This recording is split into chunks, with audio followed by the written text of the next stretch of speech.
Hey, folks, coming up on Roland Martin Unfiltered for Thursday, January 17th, 2019. Federal government shutdown enters its 26th day. Donald Trump, what does he do? He gets real petty, and he cancels an overseas trip for members of Congress. But how stupid was he? He actually unveiled where they were going. It's called security risk, idiot.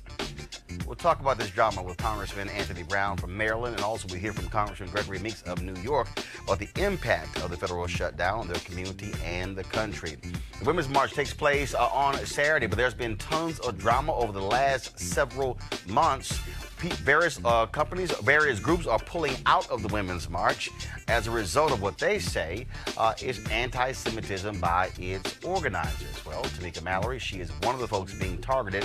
She will be with me live to answer my questions with regards to all that's going on. Plus, I will also reveal to you the group of black women and their allies who have signed a letter of support for Tamika Mallory. We'll let you know about that.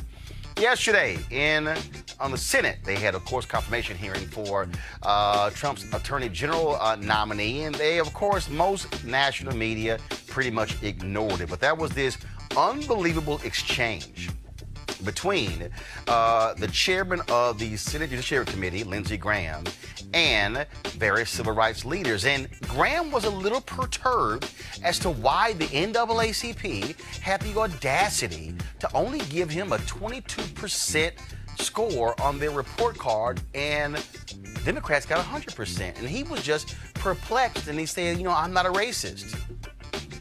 I shall deconstruct this entire discussion. Y'all definitely don't want to miss this. And I'm going to show you exactly why Republicans continue to flunk the NAACP scorecard. We'll be also joined by NAACP CEO Derek Johnson. Trust me, it's a conversation you do not want to miss. Remember when I broke down Kanye? Yeah.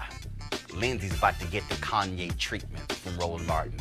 Black employees at a General Motors plant in Toledo, Ohio found nooses, whites-only bathroom signs, and flat-out racist language in their workplace. It was so bad some of them quit, and now they're suing General Motors. Yes, even other details are disgusting. One of the plaintiffs will join us live from Toledo. And the cops who tried to cover up Jason Van Dyke's murder of Laquan McDonald in Chicago had their case decided today. The judge says, y'all can go home. What the hell is happening in Chicago? It's time to bring the funk on Roland Martin Unfiltered. Let's go. He's got it. Whatever the miss, he's on it.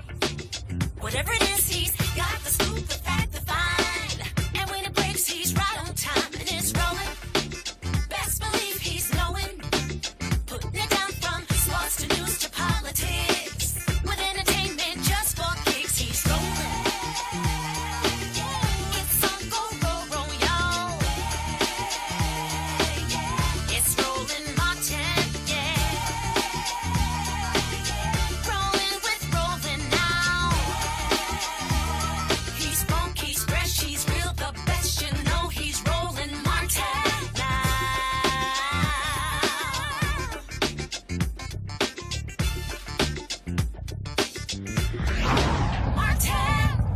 All right, folks, federal government is 26th day of a shutdown. No negotiations are happening between Donald Trump, Republicans, and Democrats. There's no end in sight. Trump, of course, is adamant that he has to receive funding for his wall or steel planks or whatever the hell it is, where he's pretty much trying to satisfy the likes of nutcase Ann Coulter and uber nutcase Rush Limbaugh. Now, Nancy Pelosi, the Democrats, are not going to give it to him, and the question is, what is going to happen next? Joining us right now is Congressman Anthony Brown of Maryland, who is a member of the House Armed Services Committee. Congressman, glad to have you on the show. So, you see what's going on here. Trump loves to wrap himself in the flag and hug it and kiss it and caress it and talk about how he loves the military. But what is the impact on this shutdown on our military, on troops, on contractors who also work with our Department of Defense? The impact is devastating. I live in a district, I represent a district with the 5th largest number of federal contractors, federal employees, and small businesses that relied on federal employees. And I see it every day. People say, well, tell the stories. I hear the stories every single day, the hardships that are going on. This is the first time in this shutdown, the first time in the history of our country where you have men and women who put on the uniform to serve us. These are men and women in the Coast Guard. They're part of the Homeland Security apparatus that the president is trying to say, hey, I'm all about Homeland Security. That's why I'm shutting down government or keeping it shut down. And he's hurting the very people who are charged, who are to serve and to protect our homeland. That's the men and women in the Coast Guard. You've got that security risk. You've got the security risk at the airports. Those men and women who work for TSA, they're dedicated. They come to work every day, but they're human beings. Yeah, in fact, I mean, I was in North Carolina last night. I was flying in, flew back to D.C. Workers were there doing their job, you know, showing up there. But we were seeing all around the country. We've seen shutdowns in Houston, my hometown. We've seen it in Atlanta, where they're having to shut down checkpoints.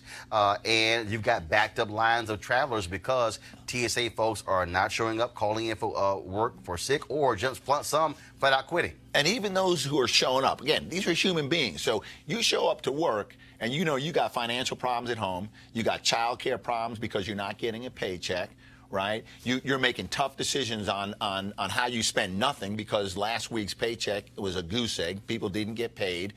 Next week, Friday, paychecks are supposed to come in. They're not going to get paid unless the government opens up on Tuesday. So how do you go to work as a TSA employee at the airport and get to focus on your job? You don't. That's true for Secret Service. The men and women who protect the president and other high-profile officials, they're on the job and not getting paid. The food inspectors, folks that are inspecting our ports, custom and border, they're all not getting paid. And so it not only has an impact on their families, it has an impact on America. And I think that it goes to the very heart of security and how this is detrimental, this shutdown to our homeland. So White House says we're not going to budge. Democrats say we're not going to budge. How long does this go? You know, you can't negotiate with someone who figuratively has a gun to your head. And that's what the president does. He's saying to Congress, I shut down government, so I'm giving you that as your bargaining chip. Wait a second. The default setting is government should be open. So we can't negotiate because today it's the wall, tomorrow it's supplemental nutrition assistance program. The next day it may be another ban on another group of people coming to this country. So you can't negotiate with the president when he's got government shut down. You got to open it. Now, what I suggest, and I'm starting to articulate this and voice this in my caucus, what we need to do, and I know it's hard to do because you got an unpredictable president, okay? A president will say one thing today, something tomorrow, so it's hard to negotiate if possible at all.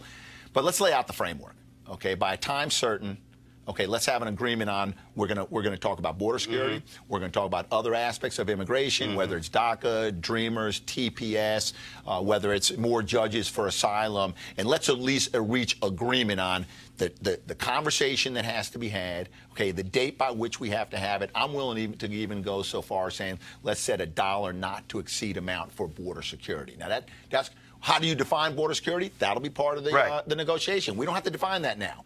Open up government and let's make a commitment to having this conversation and ultimately a decision on what we're going to do. I got to ask you this, and so this happened today. This dropped, let me see the time, and so it was, let's see here, I'm on Twitter here.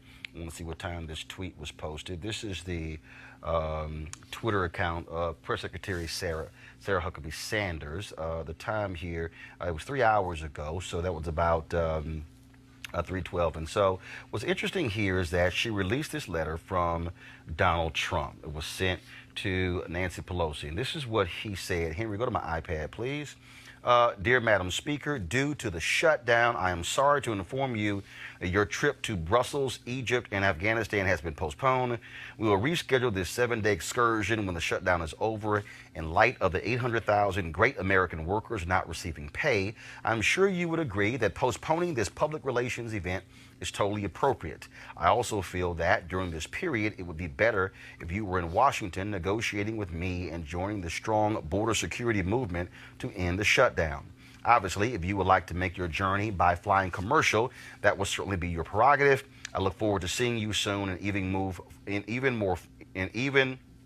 more forward to watching our open and dangerous southern border finally receive the attention, funding, and security it so desperately deserves. Sincerely, Donald Trump. Now, first and foremost, Congress has oversight responsibility, and so this is the executive branch telling the legislative branch what they should do. This is entirely inappropriate. As you mentioned, Congress has an oversight role, which means we don't do our work just from behind the desk in Washington. We go to Afghanistan. I've been there. We go to Brussels. Which is a place that he actually hasn't been. He hasn't been. He's only visited the troops once. Right. And he bemoaned having to do that as well. But also he puts in a public letter, and he is revealing where the Speaker of the House, the person who's third in line for the presidency, and members of Congress are going. He's basically telling Al Qaeda and ISIS, "Hey, heads up! Yep, she's on the way. They're coming." Right?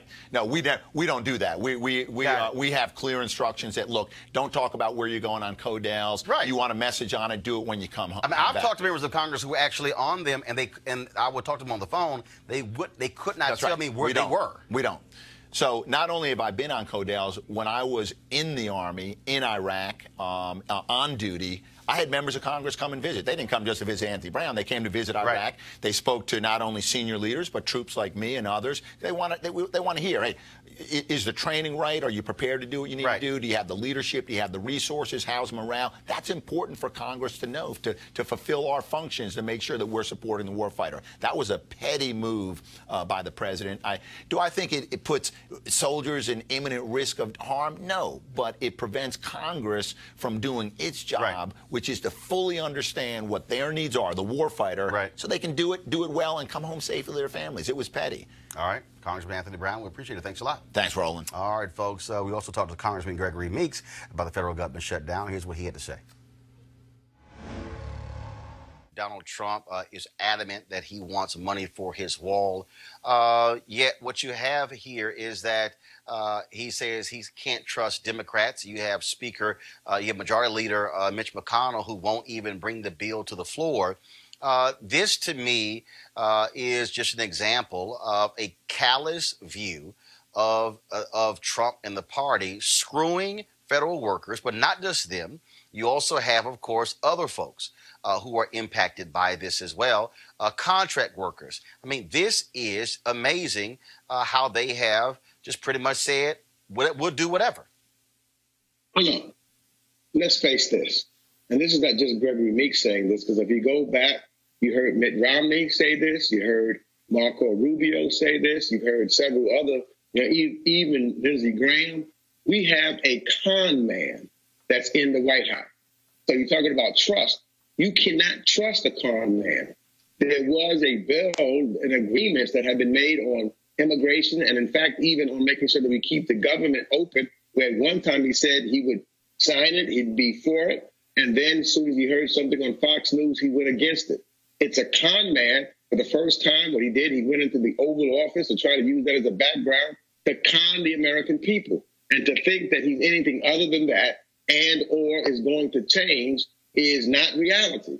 And I think that he also starting to feel the walls closing in on him with the Mueller investigation and all the other things that are being revealed.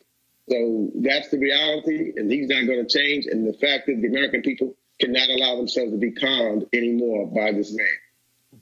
But the question is, how do we move forward? If he is saying he is not going to budge, Speaker Nancy Pelosi, Senator Chuck Schumer say they are not going to budge, we are at a standoff. Well, I think that the way that's going to ultimately happen here is that McConnell, who is going to have to move the Senate. This is a different branch of government. And I think that what you're starting to see is a number of the senators are starting to say, a number of the Republican senators are starting to say that we have to open up government and then have a negotiation as to border security. And it's going to be some building pressure, I think, in the next few days on McConnell to put a bill on the floor of the Senate and vote on it. And then we will vote on it, and we'll put the bill on the president's desk and dare him not to sign the bill. I think that's how ultimately we will get out of this. The political pressure, the American people will put the pressure on McConnell to make and give some action so that we can resolve this issue. And I keep explaining to people, Congress can overturn a presidential veto. That's exactly right. And that's the numbers that are building up. And that's what's building up against this president. If we get McConnell to do it, and those senators see that it is this president, as he's already told the American people, he said he will proudly shut down the government. He will take the blame for it. He won't blame Democrats. Well, those senators will see it also, and their people will also demand that we override any veto that this president puts forward. All right, Congressman Gregory Meeks in New York. I certainly appreciate it. Thanks a bunch, my Alpha brother. Good to be with you, brother, as always. All right, thanks a lot. 06. What's wrong, Scott Bolton? You mad? You mad because you couldn't get in? Well, you don't have to announce I don't want to hear. Alpha is everywhere around just because you're Alpha. No, but it's true. He's a congressman. But it's he true. He represents more than Alphas. Okay. Aloysius or whatever your name is, what the A is Scott Bolton stand for. All right, y'all. First of all, y'all know he blind. They ain't got Kappa Red. It look just like the red letter behind I got Tiger Woods colors on. Tiger Woods. Tiger Woods. All right, y'all. So yesterday, Scott, calm the hell down. Stop talking. Yesterday, y'all, that was an amazing exchange at the confirmation hearings of William Barr for Attorney General. Now, here's what happens. Every time when you have these confirmation hearings, and so he was there for one whole day, and then they have folks who come there who can speak for or against him. So there were a number of folks in the civil rights community who spoke on yesterday. What was very interesting that look, mainstream media is not going to cover it. And so what happened was I was online because yesterday, of course, I was in North Carolina speaking at North Carolina Central University. And I saw this video right before I went to speak, and I said, we have got to do this on the show tomorrow. And what was very interesting was that Senator Lindsey Graham, he was just perplexed. He just could not understand why Republicans don't get high grades from the NAACP. I mean, this was this long exchange, and so in the vein of Kanye and others, we shall right now deconstruct, if you will, and offer a teachable moment to Senator Lindsey Graham. And so let's go ahead and press play. So, Mr. Johnson, thank you for coming today. I listened to your concerns about Mr. Barr. I voted for Holder and Lynch. Do you think I made a good decision voting for them to be Attorney General? I do. Why? I think their presentation before this committee was honest, direct, but more importantly, they committed to protect our democracy. For African Americans, protecting democracy is to also regularly enforce efforts to ensure that all citizens can cast their ballot. Right. They committed to that, and they demonstrated that while they were in office. Okay, and you believe Mr. Barr will not be committed to that? I have serious reservations and concern. Okay. Those concerns first start with this administration, their lack of enforcing Section 2 of the Voting Rights Act. How much of it is about this administration versus Mr. Barr? In many ways, it's difficult to separate the two. So I just want... Okay. Did y'all not hear the part where Derek Johnson said it's really about the administration, and then Lindsey Graham comes back and says, well, I just think this is about the administration. Okay, Lindsey, the Attorney General of the United States is part of the administration. So therefore, when you are assessing whether or not somebody should be confirmed, you're not there to talk about how great that individual is. You're there because it's a part of the administration. Press play. I want to suggest something to you. There's a lot of concerns I had about the Obama administration. I will not bore you with my concerns. But I thought he chose wisely with Mr. Holder and Ms. Lynch because they have differences on policy than I, because I'm a Republican. But I thought they would be good stewards of the law and they would be fair arbiters of being Attorney General. It never crossed my mind that I would vote against them because I have policy disagreements. If that's going to be the new standard, none of us are going to vote for anybody on the other side. So, okay, The whole point of opposing somebody is that when you go before the Senate, it's because of policy. It's not a fun thing. It's not we're in the park. We're not in the sandbox. It's not, hey, can we be buddy? Please check yes or no. That's kind of how this thing goes, Lindsey Graham. So I'm trying to understand why is he so confused over the issue? And okay, you voted for Eric Holder and as well as Loretta Lynch. That has nothing to do with the discussion today. Press play. Thank you for your input. But if I may, Mr. Chair? Please. Going beyond policy disagreement, this nation have had a long history of discriminatory practices, particularly in the criminal justice system.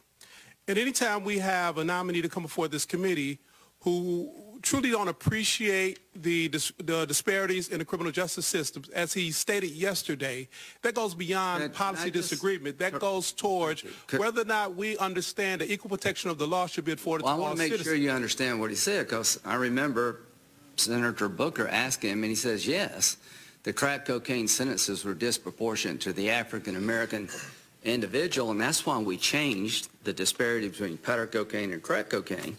He acknowledged that, but in 1992, he thought the biggest victim of rampant violent crime were, low-income, mostly minority communities. So I don't buy what you're saying about him not understanding their differences and how one group is affected, particularly in the drug arena. So I think what he was trying to do is talk about crime. But here's what's perplexing to me. Stop. Okay. He cherry-picked there because he also said, Barr, he said that he did not believe that the legal system treated black folks differently than white folks. That's actually what Derek Johnson was talking about. But you notice how Lindsey Graham tried to only go to the crack cocaine and the powder cocaine disparity. Just want to let y'all know that fact. Press play.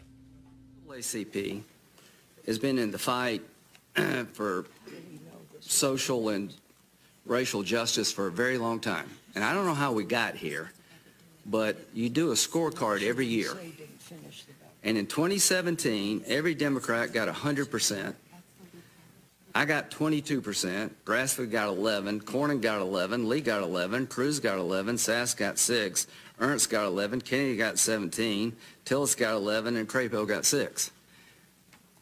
Lindsey Graham said, y'all, I don't know how we got here. Here we go to my iPad.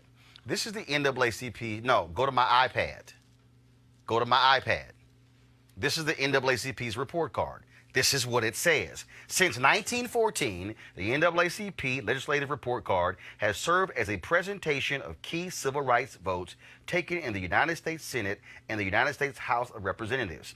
The edition that follows contains votes taken during the first session of the 115th Congress, which began January 3rd, 2017, and ended on December 22nd, 2017. The second half of the 115th Congress began on January 2nd, 2018. This report card is designed to provide NAACP members with insight into the general voting patterns of their congressional representatives and state delegations over the course of the first session of the 115th Congress. How did we get here? We've been here, Lindsey, for 104 years. Press play.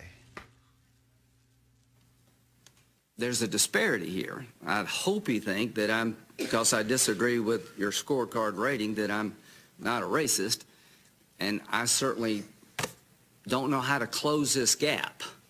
So I'd like to.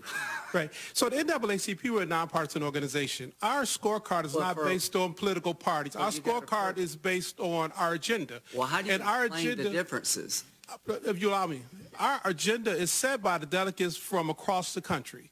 And we're very clear that discrimination should not be a part of How many of them are the Republicans? agenda.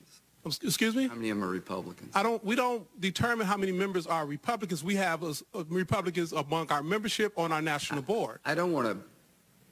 But if you allow me to explain the report card, right? And so we establish our agenda not based on political parties because we understand that political parties are nothing more than vehicles for agendas.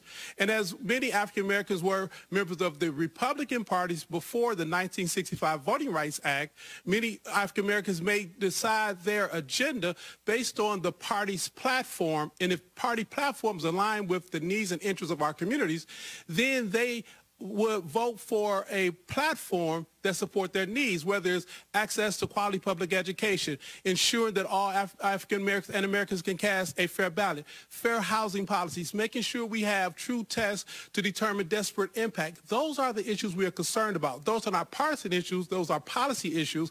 And individuals who run under party labels, they decide based on the platform that they believe which party label they run under. We don't make partisan decisions. We make policy decisions, and it's informed by members across the country. Some are Democrats, some are Libertarians, some are Republicans. You may not think that your agenda is party neutral. All I can tell you is somebody who wants to solve problems. It's pretty odd to me that every Democrat gets 100%, and I do the best as a Republican getting 22. Maybe the problem's all on our side. I don't think so. Yeah, that's the damn problem. Press play. I think the agenda that you're pursuing in the eyes of conservatives is not as good for the country as you think it is. It's got... Did he just say that the agenda of y'all black people is not as good as should be in the eyes of conservatives? That's why we don't vote for your asses, because you vote against the interests of black people. Press play. Nothing to do about Republican and Democrat. It's more it has to do about liberal and conservative. You got to ask yourself, why does every conservative on this committee, the best I can do is to get 22? Mr. Chairman. Well, I think it's a different question. I think the members of the Republican Party should ask yourselves, are you willing to be expansive enough and inclusive to ensure the rights of individuals, despite their racial background, their interests are met, not based on conservative or liberal tendencies, but based on those individuals' needs and the interests that they advocate for. Will you ask yourselves why I can't get better than 22% from conservatives? Yeah, sure. We can go down each one of the policy agendas, and we can go through each one of them, and we can make a determination. I want to That's a good discussion. I want to sharpen this discussion, because I think it's an important discussion. Okay, I'm going to go back to the report card. Here we go to my iPad. Since Lindsey, your ass wanted education on this whole deal, this is the report card. This is what it says. Voted in favor of NAACP position, voted against NAACP position. Question mark, did not vote. V, seat was vacant. P, voted present. S, says Speaker of the House. When you go through this grading scale, A, B, C, D, E, if you get an F, it's 0 to 59%. Okay, here's what it says. The NAACP identifies these very specific issues that they are concerned about. This is what it says. How did they vote? On Betsy DeVos, on Jefferson Jeff Beauregard Sessions for Attorney General, on which the NAACP opposed. They opposed Betsy DeVos. They opposed Tom Price. They supported the confirmation of the VA Secretary David Shulkin, Mike Mulvaney for Office of Management and Budget. The NAACP opposed him. Scott Pruitt, they had the EPA. The NAACP opposed him, requiring federal contractors to comply with basic federal labor and non-discrimination laws. The NAACP opposed the legislation and urged a no vote, overturning regulations requiring public school accountability with historically marginalized groups. The NAACP opposed the legislation and urged a no vote, allowing states to require drug tests for people collecting unemployment insurance. The NAACP opposed the legislation and urged a no vote, requiring federal contractors to maintain accurate records of workplace illness, injury, or death. The NAACP opposed the legislation and urged a no vote. The confirmation of Neil Gorsuch, the NAACP opposed. Repeal and replace the Affordable Care Act, opposed by the NAACP. Increase the budget authority for federal health programs. The NAACP supported that amendment and urged a yes vote. Emergency disaster appropriations, that was supported by the NAACP. Allowing forced arbitration by financial servicers. The NAACP opposed that. Allowing tax breaks for tuition to private and religious schools. That was opposed by the NAACP. Assuring every American has health insurance. That was supported. The NAACP supported the motion to instruct conferees and urge an A vote. tax overhaul that was opposed by the NAACP. Those were the issues that were very specific in the report card. Lindsey is mad because he got 22%. So we'll go down. Alabama Republican Richard Shelby, 6%. In Alaska, Dan Sullivan got 11, Lisa Murkowski, Republican, 28%. When Lindsey Graham said 22%, he was speaking to Republicans on the Senate Judiciary Committee. John McCain, 17. Jeff Flake, 6. Tom Cotton, Republican, 11%. John Boozman, 11%. You go to Colorado, Republican, Cory Gardner, 11. If you go down to Marco Rubio, 11%. Go to Georgia, the 2 Republican senators, Johnny Isakson, 11%. David Perdue, 6%. You go to Idaho, 2 Republican senators, both of them 6%. Go to Indiana, Democrat Joe Donnelly, who lost, 89%. Ty Young, 11. Iowa, 2 Republicans, 11. Go to Kansas, 2 Republicans, 17-11. Kentucky, 2 Republicans, 11%. Go to Louisiana, 2 Republicans, 17-11%. Go to Maine, Susan Collins, Republican, 33%. If you go down to Mississippi, both Republicans, 11. Missouri, Roy Blunt, 11. Montana, Daines, 11. Ben Sass, 6. Go to Nevada, David Heller, 17. If you go to North Carolina, both of them, 11. North Dakota, 11. 17, 6, 6, 22, 11. Mind y'all, Lindsey Graham, Republican South Carolina, got 22%. Tim Scott, the only black Republican in the United States Senate, and one of only 2 black Republicans in Congress, got 11%, which means Lindsey Graham voted better than a black Republican from South Carolina. Just pointing that thing out. North Carolina, 11. Rob Portman in Ohio, 17. Oklahoma, 6. Pennsylvania, 6. You can go down the line here. These are all of the numbers. They're based upon how they actually voted. And so, Lindsey Graham, if you want to improve your score with the NAACP, it's very simple. Stop voting against stuff the NAACP supports. It ain't that damn hard. Here's the fundamental problem for Republicans. And he said it. Well, we conservatives, we don't think these things are good. Okay, I'm going to go back to the issue so y'all understand what we're talking about. They don't think it's good for the issue of health care and the Affordable Care Act. And they still yet to present an actual health care plan to replace the Affordable Care Act. They also, the same Congress that got rid of the Obama-era discrimination laws when it came to folks, when it comes to going out and buying cars. They were like, let's make America great again. No, how about not discriminating against black folks when it comes to going and buying a car? Who actually got rid of that? Republicans in the House and the Senate signed into law by Trump. We can go down the line, and the reality is this here. The Republican Party opposes those very issues the NAACP stands for, and then when Lindsey Graham wants to sit there and Mr. High and Mighty, and I just don't understand what's going on. Historically, there was a time when Republicans supported the position of the NAACP. There was a time when the NAACP could go to Republican members of the Senate and the House and know that they were a strong vote for those very issues. But what happened? We do know that Barry Goldwater ran for president in 1964. He opposed the Civil Rights Act of 1964 when he ran for president and completely flipped the party. And then what you had is you had Republicans like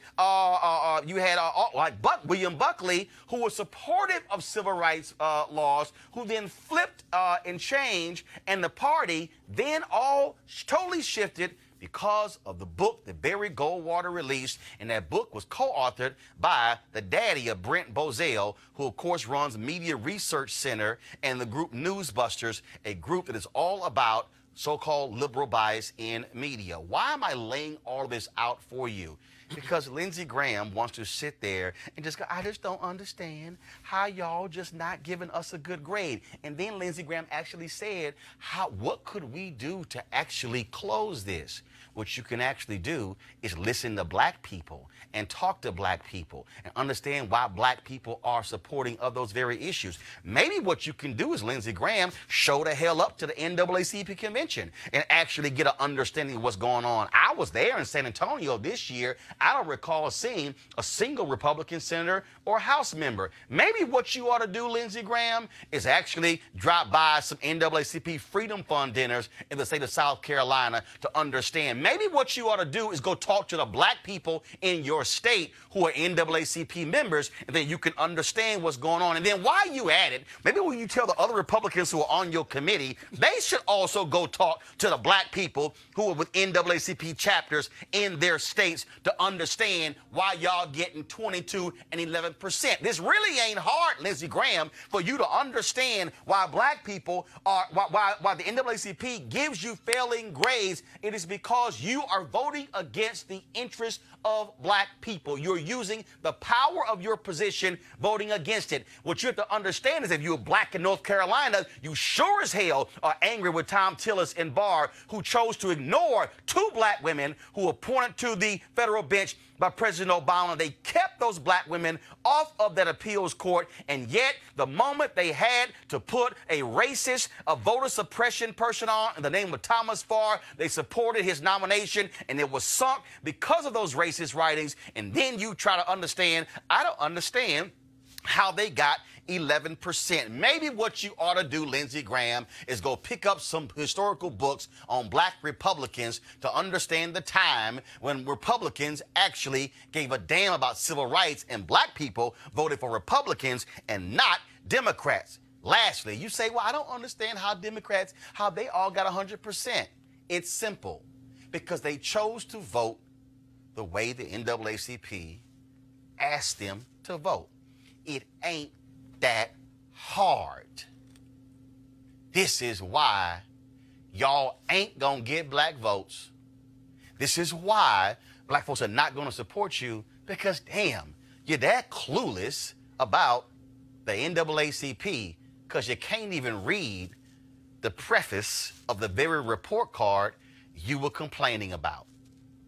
Had you not skipped to the scores and read the preface like I did, and read the breakdown of the issues, then it wouldn't have been hard to figure out why y'all looking so clueless. The deconstruction of Senator Lindsey Graham continues with our panel. Derek Johnson, CEO of NAACP. He joins us right now. We also, of course, we have C.J. Pearson, who's on the panel, Republican. She's also with CEO Jordan Management Group.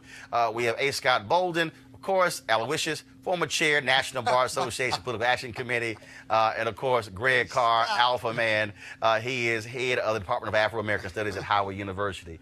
There, it was just I was watching this video, and I was sitting there going, dude, this is not hard.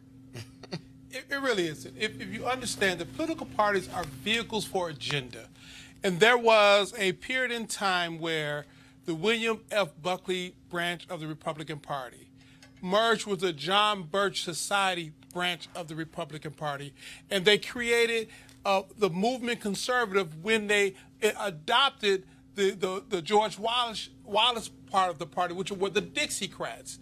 And they formed a new reality and created a strategy called the silent majority.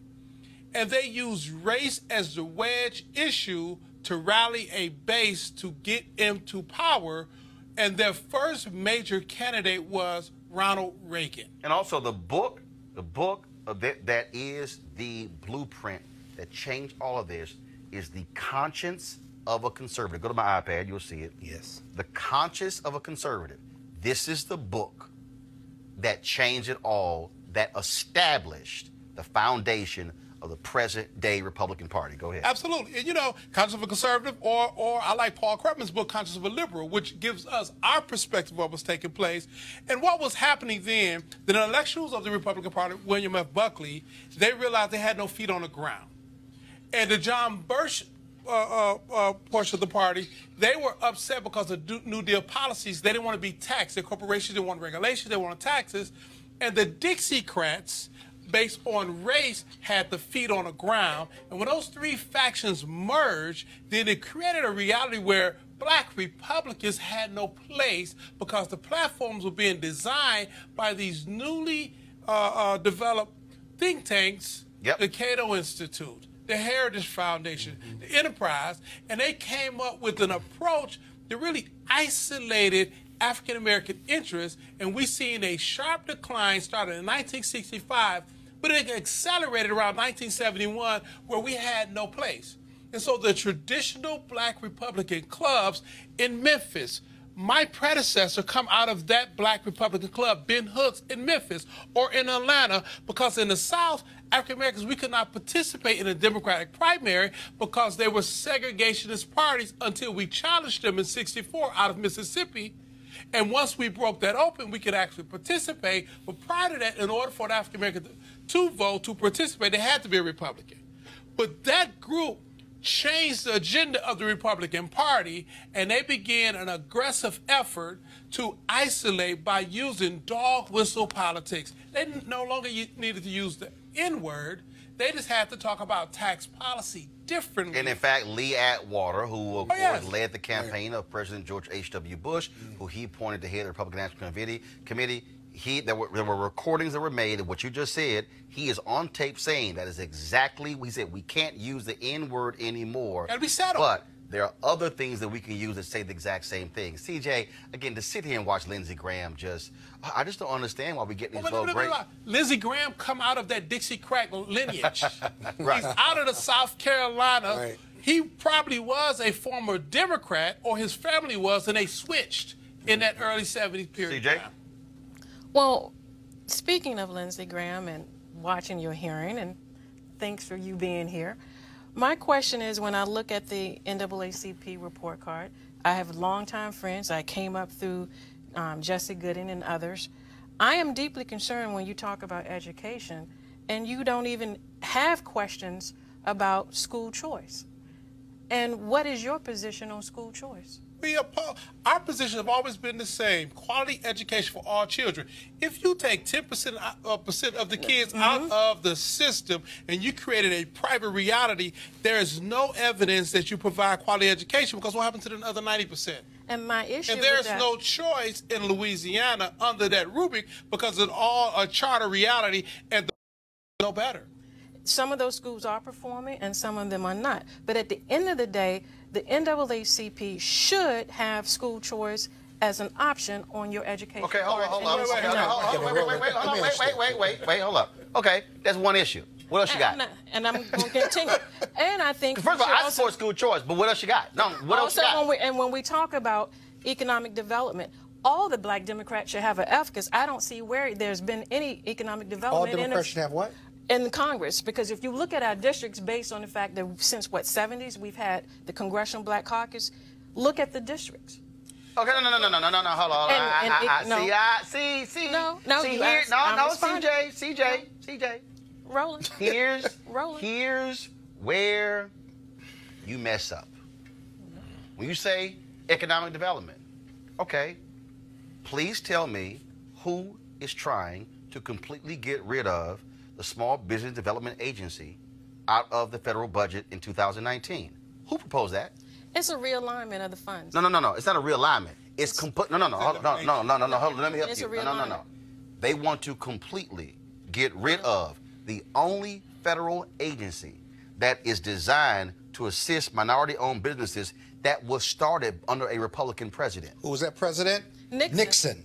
And at the end of the day, again... So how you want to talk about economic development when you want to get rid of the very agency that is designed to help minority businesses? And the Nixons of the party, the Fords of the party, was not a part of this alignment. They actually detest this new realignment of the Lee Atwater Group and the John Birch Society and the Dixiecrats, because they understand that the racial appeal was un-American and it will undermine and subvert democracy as we know it. And if you want to talk about, if you want to criticize, what are you doing about if you want to, if you want to criticize Democrats about economics again, And I am. Affirmative action was created by Arthur Fletcher under Richard Nixon. And we that haven't was dismantled it. specifically. And Arthur Fletcher was a life member and a strong supporter of NAACP, and much of what is So I'm just trying to understand. we support You it. want to challenge that, but Republicans and we- oppose affirmative action, which is tied to economic development. No, when you look at economic development,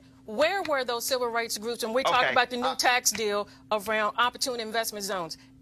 Is it on the voter we support scorecard? opportunity zones, Where were but when you? you put in a larger package of redistribution of wealth from the poor back up to the rich. One second. I'm trying to understand. Hold on. You said opportunity zones. Yes. It was passed. It was passed. But here's the question. Here's the question. Where the money? Well, the money is coming from private investors. The money that they bring in cash over. I got it. Anyway, Scott Griggs, step in, please.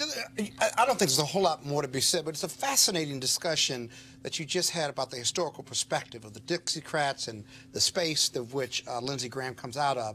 For our viewers, though, can you tie it up with the Southern strategy, with the 1964 Civil Rights Act by Lyndon Baines Johnson? That seems to be at the heart of the base of this discussion. It's all of it. It's all of it. It's all of it. At the end of the day, Greg, the modern day Republican Party consistently opposes a wide swath of issues that black folks are concerned about.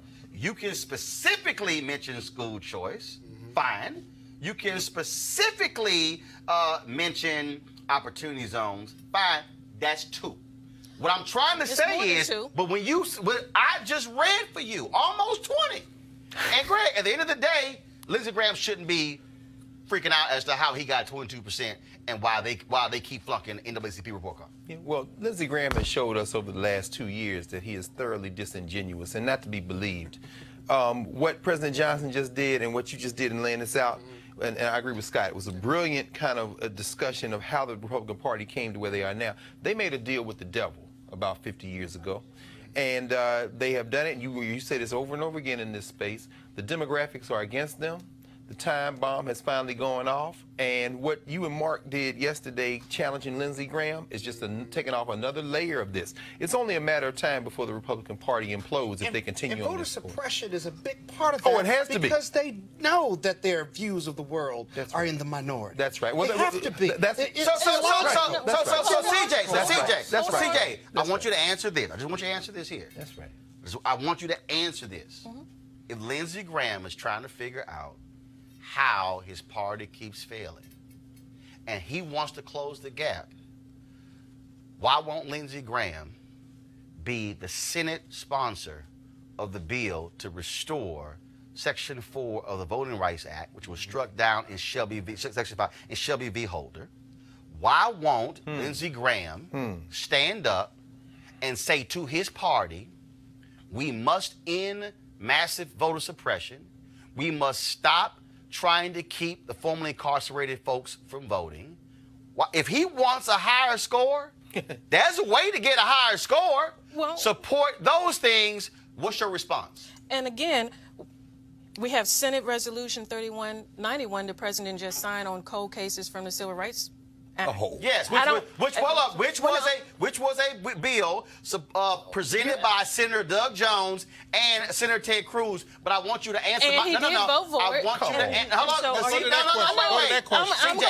you to answer my specific question. I'm going to get to that.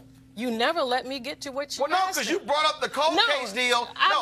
You said 20, and I'm giving you an additional one to get to your 20. I was very specific about voter suppression and the Voting Rights Act. Answer that. And I would like for Mr. Johnson to do a request to meet with the chairman of the Judiciary and discuss this. We're looking at our calendars now.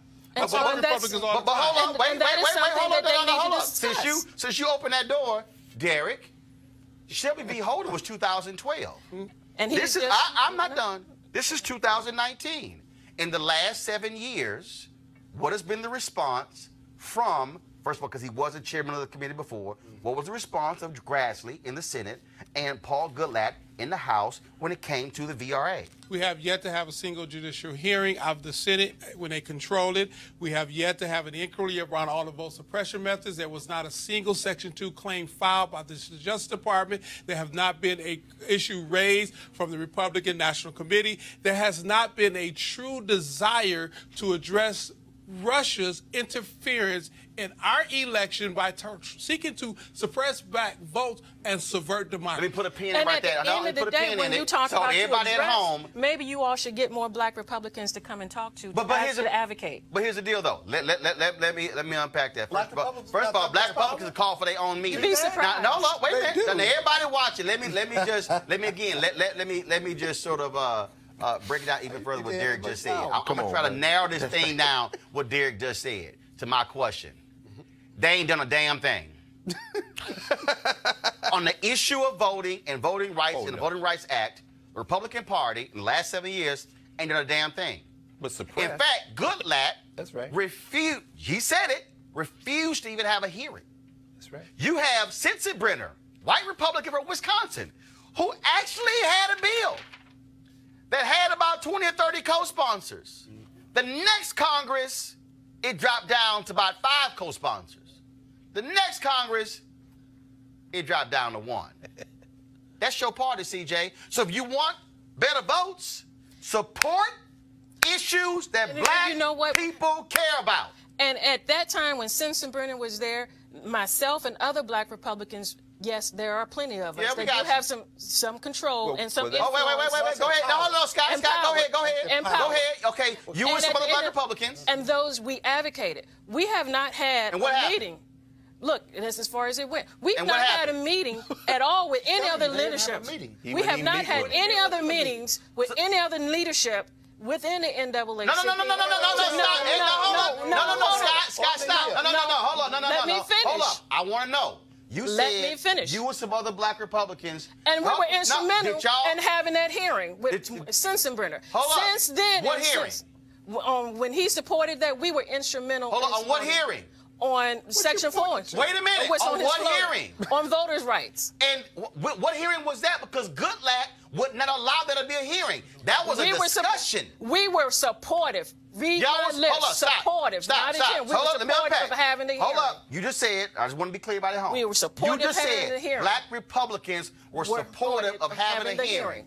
Was there a hearing? No. Which means they won't listen to y'all. Right. So hold up. So if, hold on, no, Scott, wait a minute. It doesn't have to deal with we were supportive. If the Republicans won't even listen to black Republicans. They listen to us. Well, actually, hold on. They listen to y'all? Did y'all get a hearing? But, you know, a piece that. No, we didn't get a hearing. So hold on, but it doesn't mean that we. Wait a minute. We didn't get a hearing. You just said they listened to us. Yes, they do. Did y'all get a hearing? The answer is no. Y'all couldn't even get a hearing. Doesn't make a difference. Not a bill. Doesn't mean that we don't have any influence. CJ, can you at least admit that the black Republicans of today are different than the black Republicans we heard Derek talk about, like Ben Hooks, or we hear Roland talk about, Ed Brooks. Well, no, I'm thinking particularly about a meeting called the Claremont meeting, where they basically recruited Clarence Pendleton, Clarence Thomas. They grew a crew of house Negroes that they can move around like they wanted. And we have some of them, and some of them we have very different opinions. I'm saying, other than, I mean, who are these black Republicans who are connected to the previous generations of black? All I'm saying is this here. CJ. And some of us are here. CJ. We are here. CJ, Colin Powell. We are here. CJ, Colin Powell. He ain't the only black Republican. To North Carolina and invited by then Governor Pat McCrory, and Colin Powell stood in front of him and other Republicans and said the voter suppression laws that you are supporting in this state are an offense to black people and should not be implemented. And the North Carolina Republican Party said, damn you and your 4 stars. We're going to pass. Hold on, CJ. Hold on, CJ. The Republican Party of North Carolina, Twitter handle, NCGOP, passed the most oppressive voter suppression law in America that was struck down by federal courts was not even looked at by the Supreme Court, and those federal courts said they had laser-like precision of Republicans targeting black voters. Lindsey Graham didn't say a damn thing about that law. Lindsey Graham said nothing. And that's why you get a failing grade from the NAACP. If the NAACP had bothered to member of NAACP. Lindsey Graham didn't say. Hold on one second. Lindsey Graham didn't say he wanted a higher score. He said he didn't know why he didn't have a higher score. It's very different. That's right. All I'm saying is, at the end of the day, you keep playing games on this. That's right. You keep playing games on this. You keep playing games on this. Are they effective? Do they have power? Can they effectuate some sensibility? Can y'all get a hearing? Party? CJ, remember in 2000. And I think during the 2016 convention, it was Mr. Hillary Shelton that I invited we to come the to every platform. convention. So, we are at every Republican convention. We're at every Democratic convention because we have an agenda and we seek to have that in the platform. As of yet, over the last 20 years, the Republicans have had a stonewall of adopting any of our platforms for the agenda. Some of your platforms they don't agree with the platform. Hold on. In order for black people to join the Republican Party or leave the Democratic Party, right? And I'm a Democrat, and the Democratic Party stands for abortion rights, health care rights, human rights, civil rights, reasonable gun control, right? Voting Can the rights. Republican Party, voting rights, that's number 6. You can keep going. Important. Right. Now, for me to leave the Democratic Party and to go to the Republican Party, can the Republican Party assure me of these 7 things that will represent my interests as a Give person me of one color? of them. I went Don't say 7. Hold on. Did you get everything from your woman? They don't have 3 or 4. Well, hell, There's I do. negotiating. Oh, no, don't. There's do it, negotiating. Don't do it, Roland. I don't have to negotiate to get in the party. So it's Yeah. unrealistic that any African American and their community and their interests are ever going to be served by the Republican Party. Look, we got or go to the Republican Party. whether you agree, whether you voted for President Trump, we've gotten some headway within our community. We got criminal justice reform. Because of Donald Trump? You got 800,000 federal workers out of work because of one mad man and one mad woman. Okay, put them both together then, him and his wife. What is she mad about? I know you ain't talking about She don't want to build a wall like 65% of the let me do this here.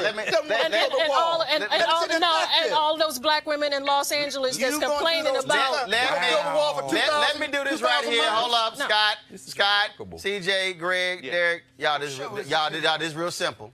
Y'all, this real simple. This real simple. We started this whole discussion off Lindsey Graham trying to understand why Republicans get failing grades. We've laid it out very clearly. If Republican Party would like to get a better grade, let's start on voting. Let's see you oppose voter suppression. And CJ, let me know when y'all black Republicans actually get a meeting or a hearing. Because if y'all ain't gonna get a hearing, they surely hell ain't gonna talk to other black people. And y'all can keep inviting the NAACP to cute little receptions and to the conventions, and y'all can invite them to nice little gatherings. But at the end of the day, if you stand in opposition to black folks voting, y'all gonna catch some hell. I'm gonna go to a break right now. I'll be back on Roland Martin Unfiltered. You want to check out Roland Martin Unfiltered? YouTube.com/Roland S. Martin. Subscribe to our YouTube channel. There's only one daily digital show out here that keeps it black and keep it real. It's Roland Martin Unfiltered. See that name right there? Roland Martin Unfiltered. Like, share, subscribe to our YouTube channel. That's YouTube.com/Roland S. Martin. And don't forget to turn on your notifications so when we go live, you'll know it. All right, folks, many of us try to take our health seriously in 2019. Folks want to get healthy. Folks want to get well. Folks want to feel a lot better and lose some weight. Well, one of the ways to do that is working with one of our partners, the folks at D-Herbs. Yesterday, of course, we talked to the CEO, Dr. A.D. Dolphin. The D-Herb Full Body Cleanse is a great way for you to feel better. And, of course, look, many of us, how we eat, how we abuse our bodies, we ate all kind of stuff during the holidays, processed foods, fried foods, you name it. And so what this cleanse does is just clean out the toxic buildup in your system. I've been doing it for this is like day 12, and so yeah, I still want a good piece of chicken or some steak, but I can't. But between the raw vegetables and between the cleanses, that's exactly what it does. And so what we can all do, the D-Herbs cleanse together. You can go to therbs.com, use the promo code Roland for a discount at checkout. That's the letter therbs.com, or you can call 866-4DHERBS, 866-4DHERBS. That's 866-4DHERBS, and use the promo code Roland. All right, folks, we want you to do that. I got folks, hold up, go back. Derek! Okay, I don't know why they released Derek from the chair, because I did have to ask Derek a couple of quick questions with regards to the Women's March. Derek, I need y'all to go to see if Derek has walked out down the elevator yet. So, yeah, go get Derek. I mean, don't be releasing folks from the show unless you ask me first. Because, nah, but what, he going to the bathroom? We got a plan here?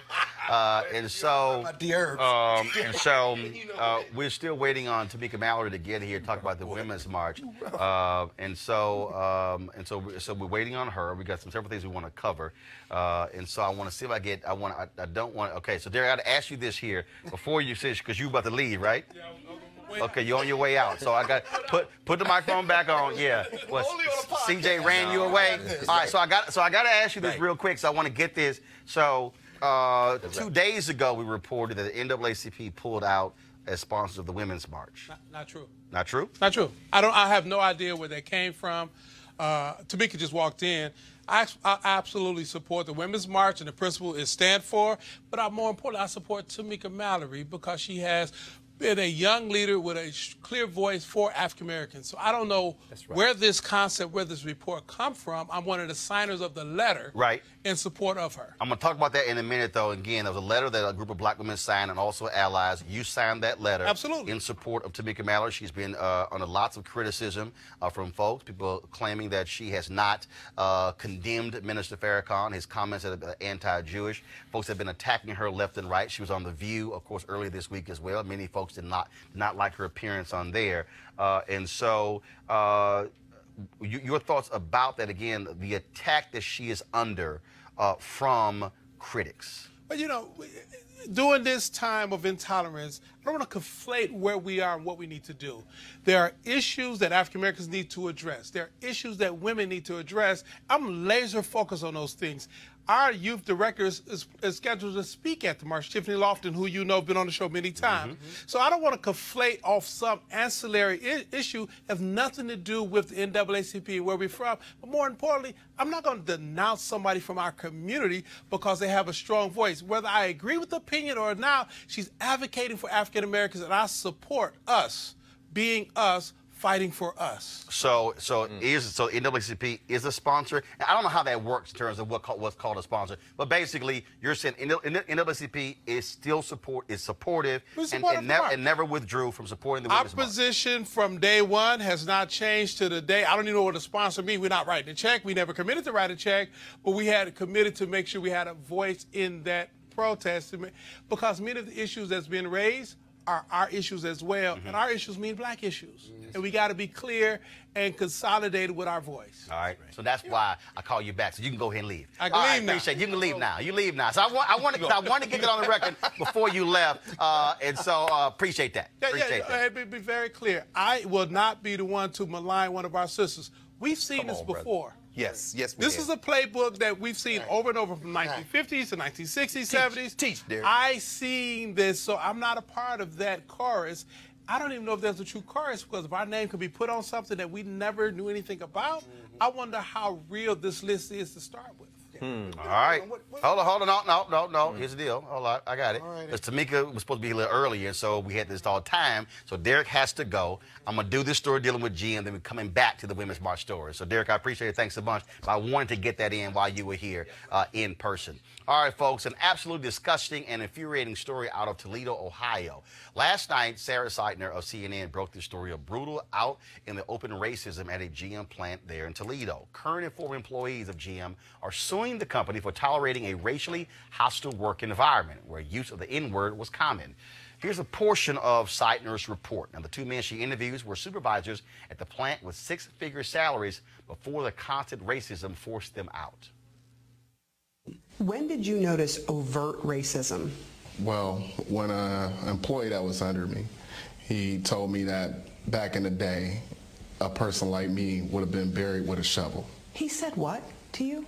That was a death threat, and I was told to push that to the side. Boyd says he reported the incident. He admitted to it, and I was pulled to the side and said, you know, if you want to build relationships here, you know, you just let things go, he'll be all right. But he says the threats got worse. Were you afraid for your life? Definitely. That's why I left. All right, folks, GM denied there was such a work environment, but the Ohio Civil Rights Commission, after a 9-month investigation, found that GM did allow a racially hostile environment. Now, these are pictures from the plant. Ray Wood, former president of United Auto Workers Local 14 at the plant, and the current president of the Toledo NAACP, also filed a separate discrimination suit. He joins us now from Toledo. So, Ray, glad to have you here on the show. How does it make you feel to, on one hand, GM denies it, then all of a sudden it's absolutely proven that what took place, this rampant racism, was true? Yeah, Martin, thanks for having me. Absolutely, they can deny it all they want to. I lived it. I was in that plant as well every day, as well as at the hall and in the community. You know, we tried to tell them as things were happening, when the nooses started to occur, when the swastikas, when the white power and the white only signs started to appear. We tried to tell management then that they needed to get out in front of it, that they needed to communicate with the membership, even if they and do an investigation. Even if they couldn't find the culprit, which sometimes is difficult to do, but we told them that they needed to make sure that they didn't create or continue to create a hostile work environment. Well, they didn't take our word for it. Me being the president of a local chapter NAACP, I do a lot of training. We do mandatory training on Title VII and discrimination. So I wasn't just pulling something out my back pocket. I was telling them what I exactly knew that they should be doing. And I even told them this, Martin. I told them, if you don't, I wouldn't be offended if you didn't take my word for it, or if you did, or if you didn't trust me. Go to your legal authorities, get some legal advice and direction from the corporation about how you should handle this. Well, they didn't take that. They didn't take my advice, nor did they try to get the legal advice to my understanding, because those things continue to happen. March 22nd, 2017, they found the noose. And then again, May 2nd, 2017, they found another noose. And then another noose was found in which an employee was disciplined on June the 2nd. The problem is that was a 3-month period. They did not communicate with the membership. Now, they lied on CNN last night when they said that they shut the plant down and had conversations with the employees. That's not true. The conversations that they had 3 months later was that there were regularly scheduled quarterly meetings that they had, and at that time they never said anything about the nooses, the swastikas, the whites only signs. They just talked about harassment, and that's where they were found culpable of not securing a safe, non-threatening, non-hostile work environment. And we're talking about folks who had high-paying jobs, who were forced out, and I mean that has deep economic ramifications. Oh, absolutely. Though now, Derek and Marcus, they were salary people, and I'm a union. I was the union president. They have a different story altogether. Yep, they walked away from their jobs. With mine, the people on the floor, the people that elect the leadership, they were. It was as intense and as confrontational as I'd ever seen it. They let that climate, that environment, get to a boiling point where people were going after each other. It absolutely became a black and white atmosphere inside the plant. And yeah, those are good paying jobs, but you know, you don't want to stay in a situation where you're not sure about if the person to the right of you or to the left of you, the person that you're going out of the parking lot, because those nooses mean something.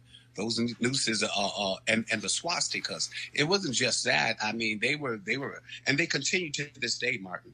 They continue to this day. Just a couple of weeks ago, they spray painted on my name and one of the other guys on the lawsuit, and I think I sent that picture to you where it says that Mark Edwards and Ray Wood were, you know, we don't, the NAACP buried the N-word, but they called us the N-word, and that all colors should be lynched.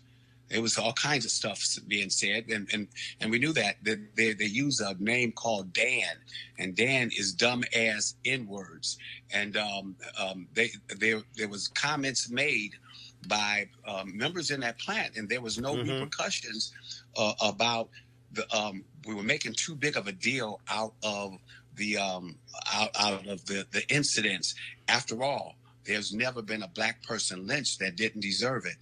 This is the type of atmosphere, and these are the type of comments and statements that were made. Yeah. Well, Ray, we certainly appreciate you joining us, breaking these things down. We certainly will keep covering this story and keep us abreast of how your lawsuit goes. I certainly will. Thanks for taking the interest, Mark. I appreciate it. Thanks a lot. I'm going to quickly go to our panel here. This is I keep telling people, this is Ohio, Midwest state, labor folks, to understand how those folks think. It shows up at the ballot box as well. Well, you know, I'm not as concerned about how they think. I am. Forgive me. I'm trying to figure out where the lawyers are and where they've been for the last 5, 10, 15, 20 years. GM is a multinational Fortune 10 company with a huge legal department. They can afford and hire any law firm in this world. They do very often. And I got to tell you, in the 21st century, they've got evidence of a hostile work environment, pictures of it. And it's unbelievable that no one was sent in to do an internal investigation, do a report, and then begin the counseling or moving people in, moving people out. Because if you want to be affirmative in your investigation, then you lean in to resolve it. For example, those white signs, whites only signs, right? Somebody wrote that, right? You take a picture of that, and then you go through every file in that location. Yes, sir. You go through every file and you compare it. And then you'll find the culprit, and then you remove them from the circumstance. If that wasn't done, it's going to be a very difficult and challenging case and a strong one for the plaintiffs. Well, GM says they're doing that, but they also earlier said that there was no racism. But Greg, how long did it take to get to that point? I was going to say very quickly, you know, Sherrod Brown reelected out there into the U.S. Senate from Ohio with a healthy plurality of the vote. So some of these people split their tickets. They can vote for Sherrod Brown, who says he may run for president on this notion that he can talk to the working class whites. These are the same white people who voted for him who also voted for Donald Trump. Meaning what? They can separate their economic issues from their deep racism. That is a serious problem in this country. Racism is deep in the North. That's what this shows off. Not just the South. Chicago is still a very segregated city. Absolutely, no question. Well, it also shows that unions who typically support democratic causes are not always favorable to African Americans. Because in this particular case, being that the union did not do their own internal investigation to address a supervisor who was also union, there is a problem. He did. He filed a lawsuit. No, I'm talking about the white gentleman. Hold on, wait a minute. They did not go against the white gentleman. Wait a minute. I can't believe she said Wait a that. minute. Let me do it. No, you can't do it. No, you can't do it. No, I'm talking about you. No, CJ. I'm just being honest. CJ.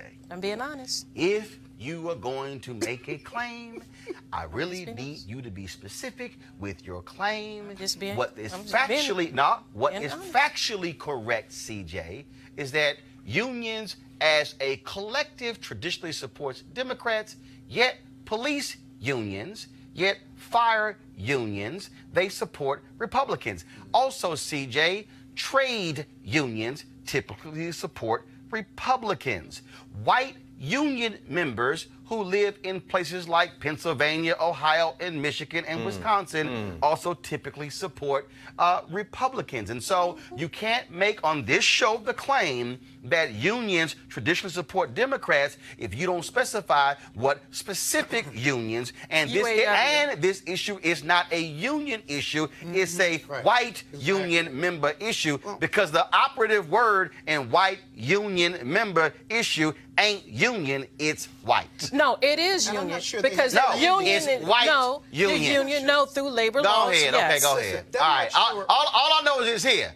Republicans hate unions, but they all want to support police unions when they run. Republicans can't stand teachers unions. They can't stand SCI. They can't stand ASME, but they sure as hell love Fraternal Order of Police. They sure as hell love the Sheriff's Association. And so please don't try that, CJ. You better be specific, because what I also know is that trade unions have shut out black people for decades from the economic opportunities. And guess who was the first union group? And they white Democrats. Wait a minute. What was the first union group who met with Donald Trump after he won because he was promising billions for infrastructure?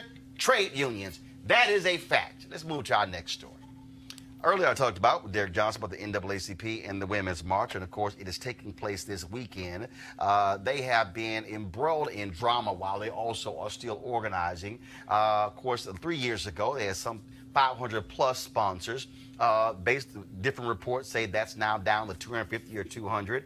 Earlier this week, the Democratic Party pulled out as a sponsor. There were media reports that the NAACP pulled out as well. Well, Derek Johnson just answered that for us.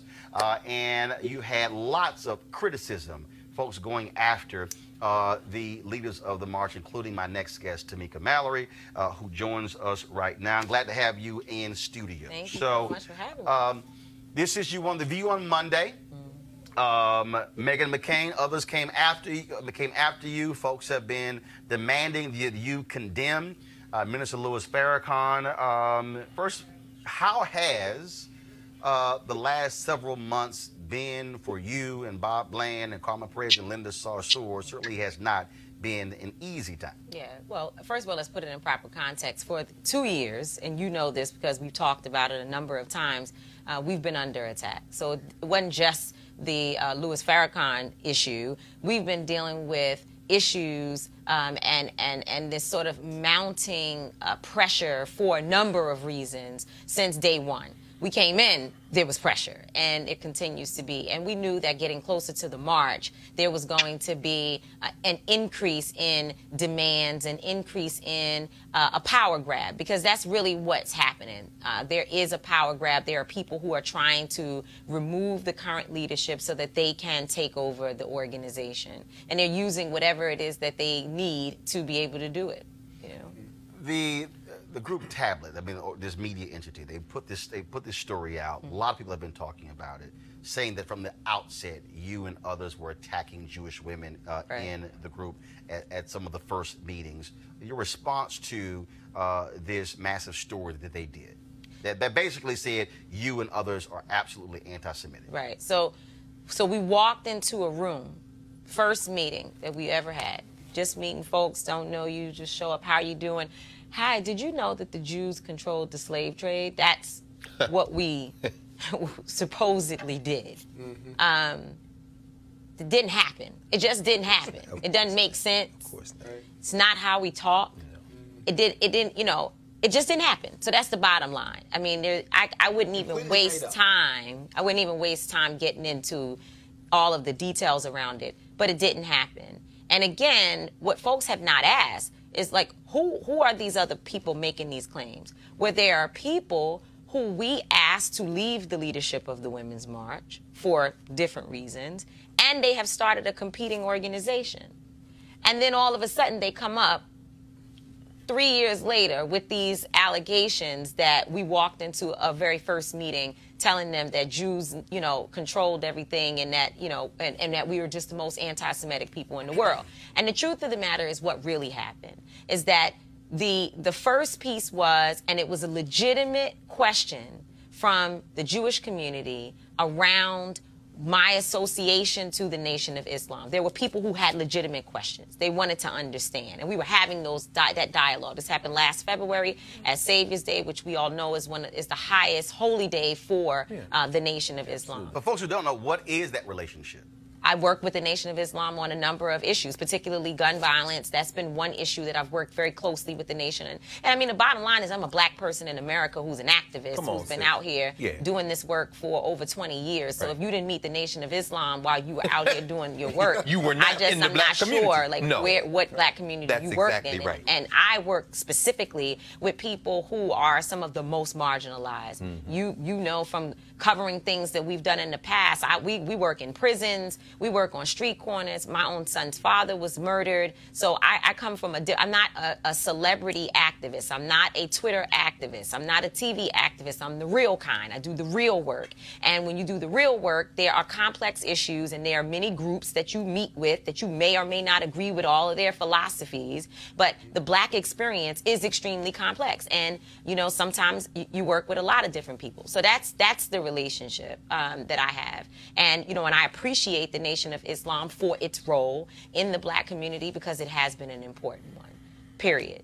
So just to sort of go back to what I think, you know, has been going on is that there was this initial issue around me going to the Nation of Islam event.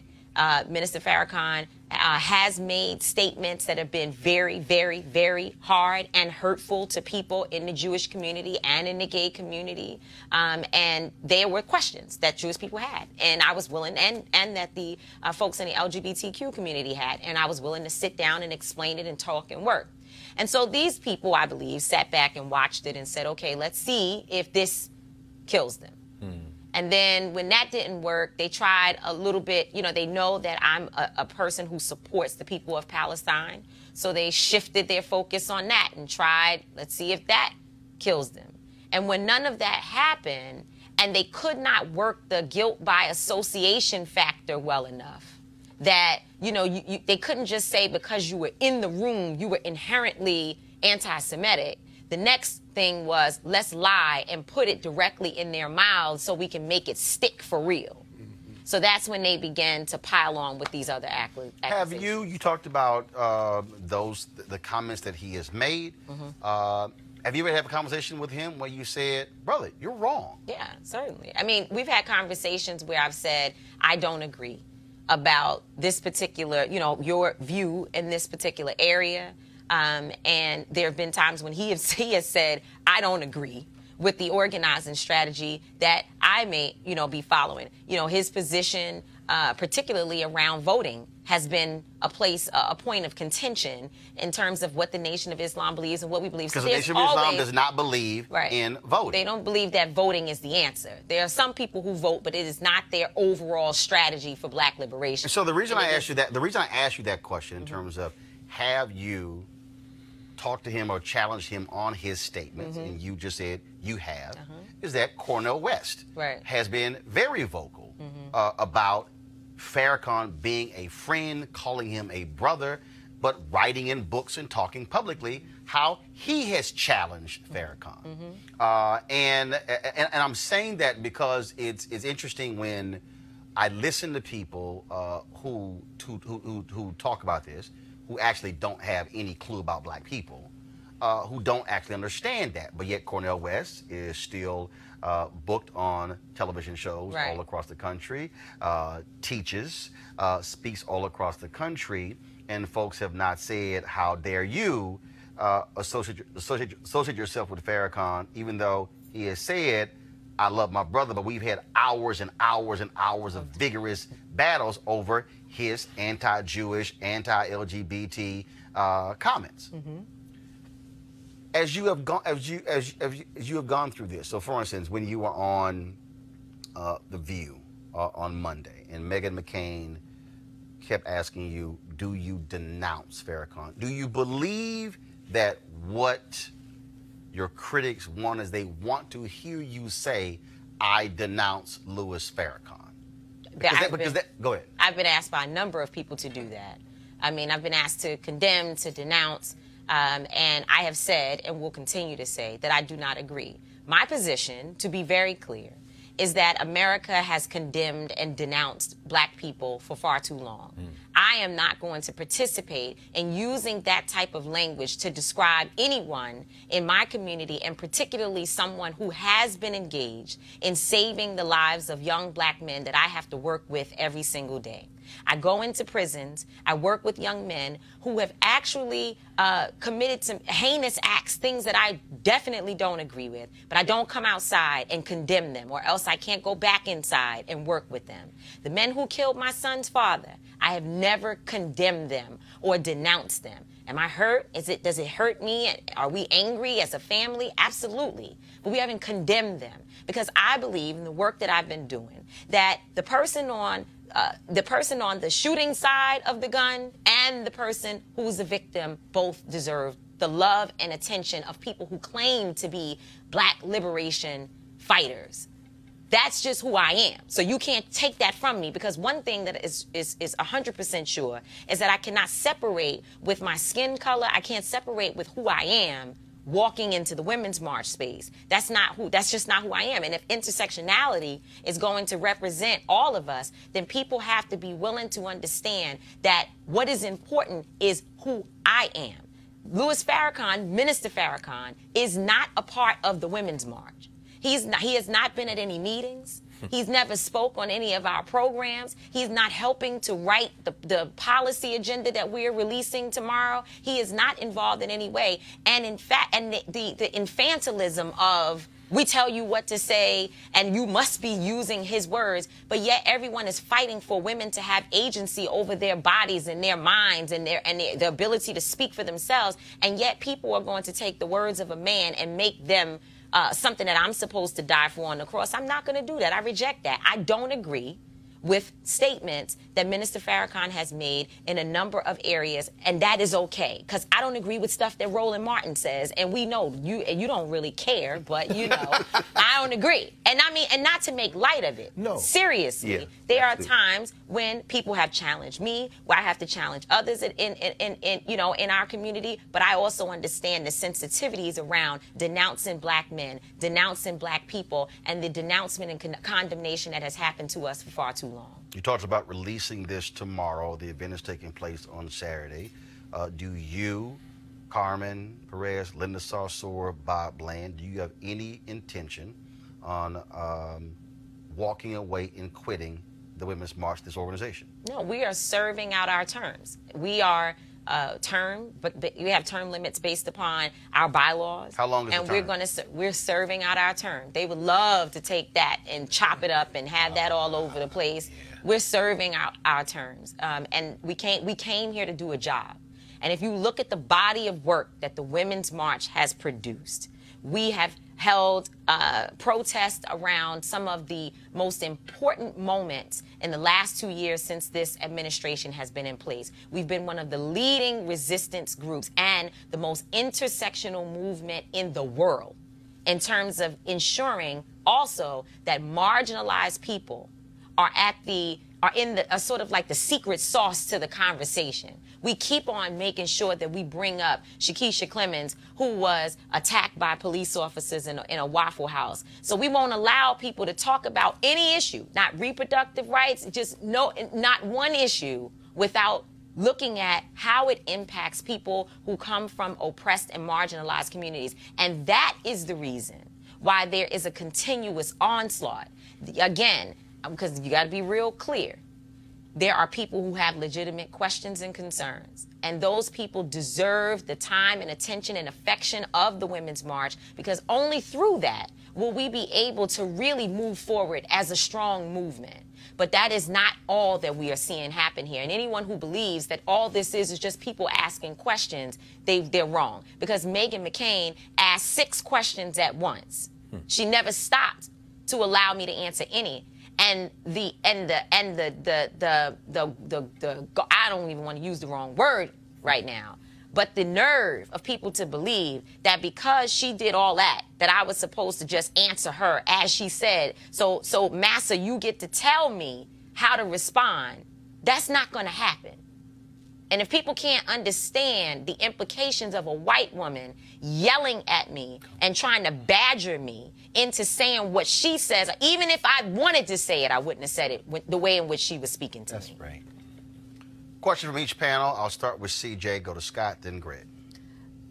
You know, it is a very complex issue, but it can't be an issue that's one for one side and one for the other. So today, you had media condemn Republicans who met with the young gentleman who is a Holocaust denier who used to be a reporter from Breitbart. And they came out and spoke eloquently about why they should not have met with this gentleman. But this gentleman was not talking about anything about other than DNA and genetic codes. So now we're at this particular piece for this Women's March. And I think it should not be a double standard. I think at this particular time, those who are advertisers and the belief of anti-Semitic views and the LGBT community, they should have a right to pull back the funding based on some of the members in leadership. They should have a right to pull back funding from the NAACP if they choose to participate, being that you do have Jewish Americans who co-founded the NAACP. Those are my comments. Tamika, you want to respond to that? Based upon what? Based on the fact that some of your leadership has said some horrible things about who said that? And who Linda. gets to, who gets to choose? I'm just asking you a question. Who said that we said it? Did you hear it? No, hold on. I'll ask you. What comments were made that you said were hateful and harmful? Linda, the young Muslim lady. Linda Sarsour. Linda Sarsour. She has said through Twitter some things that have been disparaging. Like what? And a two-state and about Israel. So my I'm just saying. I'm going by what I'm seeing on social media. You're saying that yes, you believe that because Linda Sarsour has said that there should be a two-state solution, you're calling that hateful? No, but not just a two-state solution, but she's also advocated violence against Israel when did and been supported. That never happened. And that's so tell me the exact Show me the quote. proof. Show me the quote. I'll go through and look, but this is what I've seen and read on social media. No, wait. Let me just hold on. You're saying you have seen and read where Linda Sarsour has advocated for violence against Israel. So I need to see the proof. Tamika, go ahead. So the bottom line is, this is what happens. They start lying. Never happened. Linda Sarsour has probably said, and I don't know for sure what tweet or whatever she may be mentioning, because I know she didn't advocate violence against anyone. Linda Sarsour is one of the most beautiful women I've ever worked with, and she doesn't advocate for violence against anyone.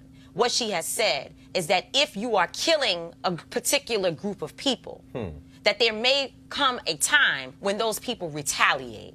And she has said, let us figure out how to heal everyone so that there is no bloodshed. That's what she said. She's not advocating for violence against anyone. So that's just a lie. And I'm just going to tell you the truth. So if you make that claim, show me the proof, and I'll put it on the screen. But I want to see the proof. Scott. Yeah, Tamika, I think your presentation today, I couldn't have done it better in front of a jury. I mean, it was just real and thoughtful and appropriate. I'm always concerned when our white brothers and sisters call for us to condemn our leaders and to denounce them, when we don't require them to do the same for their leaders, like from the Nazi Party or from the White Nationalist Party. We got a president that won't do it and can't do it comfortably without reading it, right? So we are not a monolithic people, black people. We are not homogeneous in our political and economic thought. We are complex, and we got complex issues, just like you said. And so, you know, why isn't, I guess for me, the question, why isn't it enough, in your opinion, why isn't it enough to disagree with Louis Farrakhan or to disagree with other black leaders who are working hard in the community at the grassroots level because of our complex issues as a community, right? Why isn't that enough? Why is it in your piece enough for them, in your opinion? Well, I think that because of, I think is the litmus test that exists, that has been in place for a long time to figure out ways to tear black leaders down. And so to whenever separate we us. to separate us from one another, to create confusion.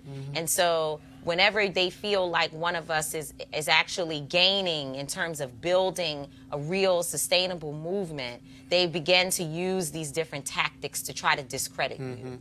And, you know, the litmus test that around Minister Farrakhan has existed for a long time. Right. Absolutely. So I think that's one of the reasons. Greg Carr. Yes, I want to echo. I want to thank you, Tamika, for being not only for your work, but for being courageous enough to take this stand. As you said, they didn't want Martin Luther King to meet with Honorable Elijah Muhammad, and there he is sitting in his living room like, I don't care. But that takes great courage. For the young people in particular who are watching this, who will be participating in the march this weekend, some of whom may be on the fence because of propaganda, because social media and technology has disrupted everything. So like you say, you got Twitter activists and people who wouldn't bust a grape in a fruit salad, who've never done anything, gonna put up the courage to talk about you, we call it the fake courage.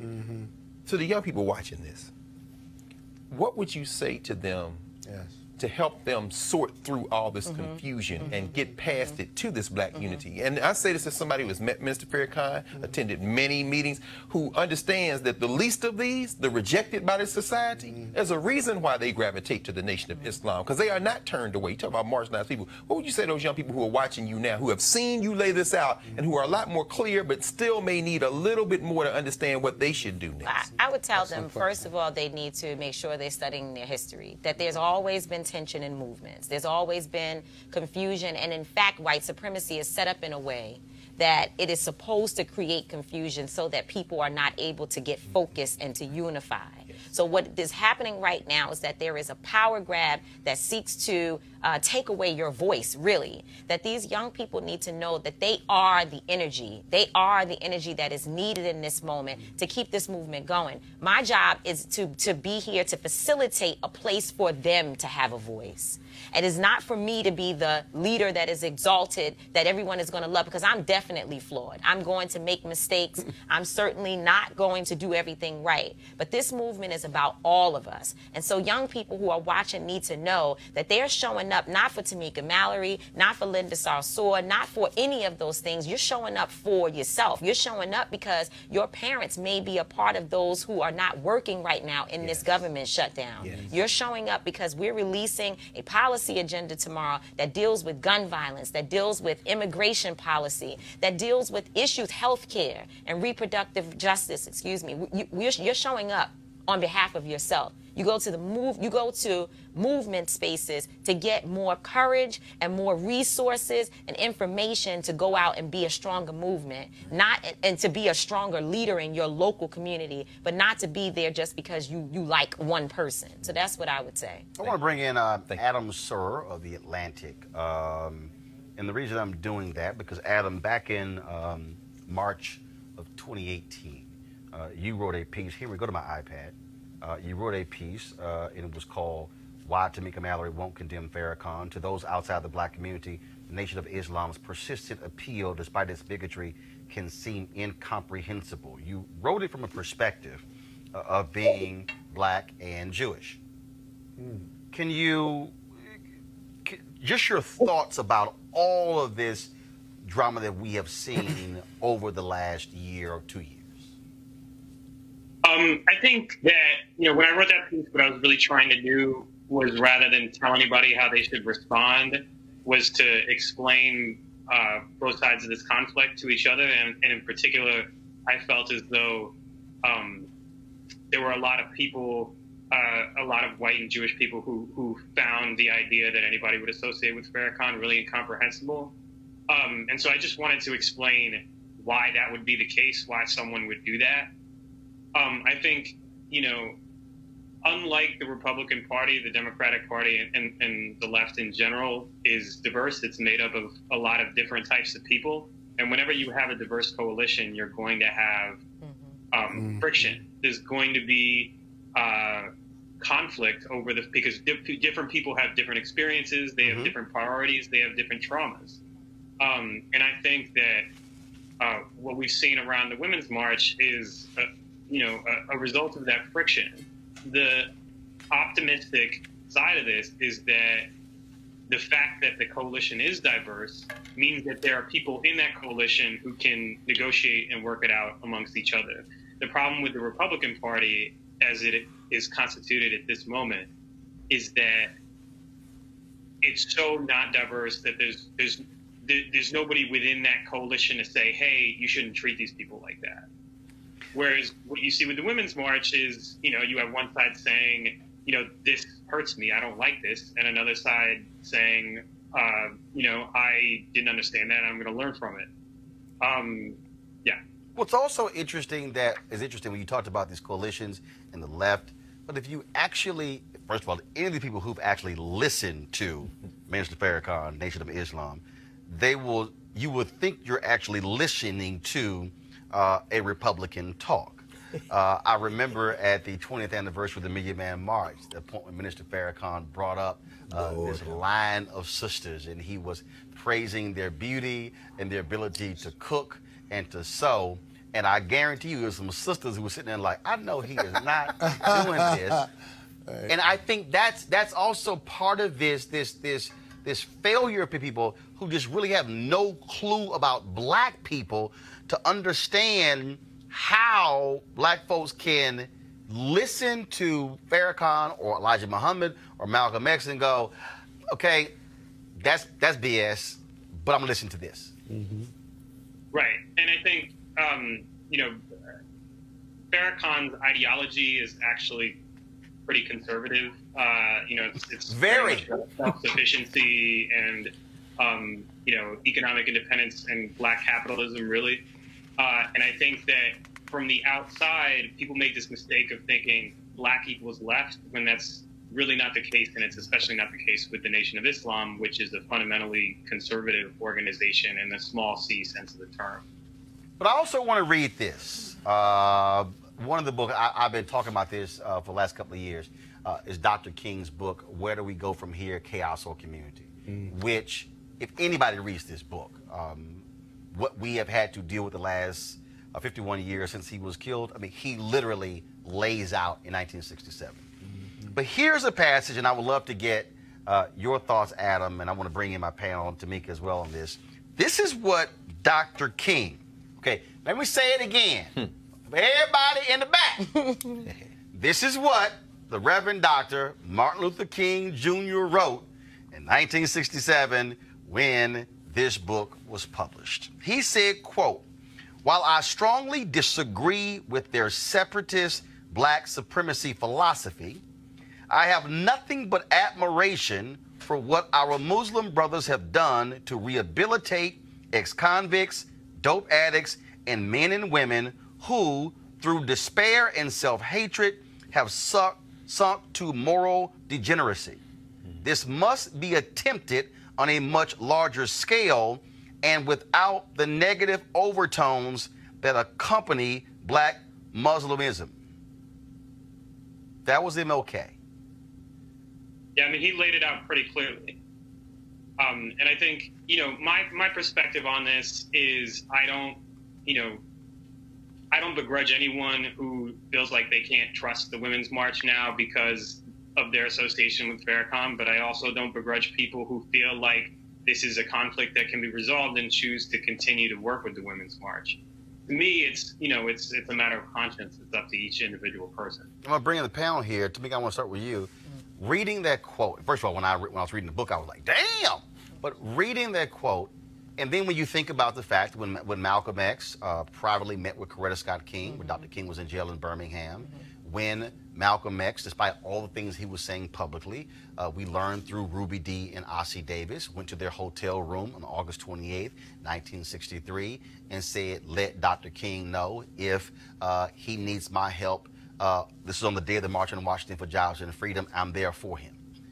And this, to me, is the perfect example of what I think non-black people have no clue about black folks, where they have no understanding how a million black men can show up for the Million Man March, and an overwhelming number were Christian. And then they were like, okay, I don't understand.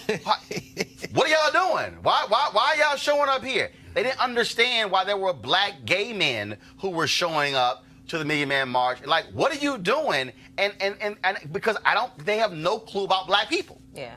I mean, so you say they don't have a clue, and there are many who don't even care. And I think that is another issue. They're not even concerned. That's right. And, again, I want to make sure that I state very clearly that I stand against anti-Semitism.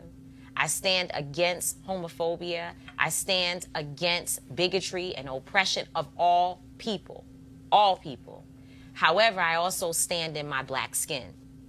And so I have to be able to deal with the complexities of all the communities all the people I have to work with within my community. And there are a lot of different people who have a lot of different ideas, who have a lot of different positions, who make up all that we need in order to just be able to get by.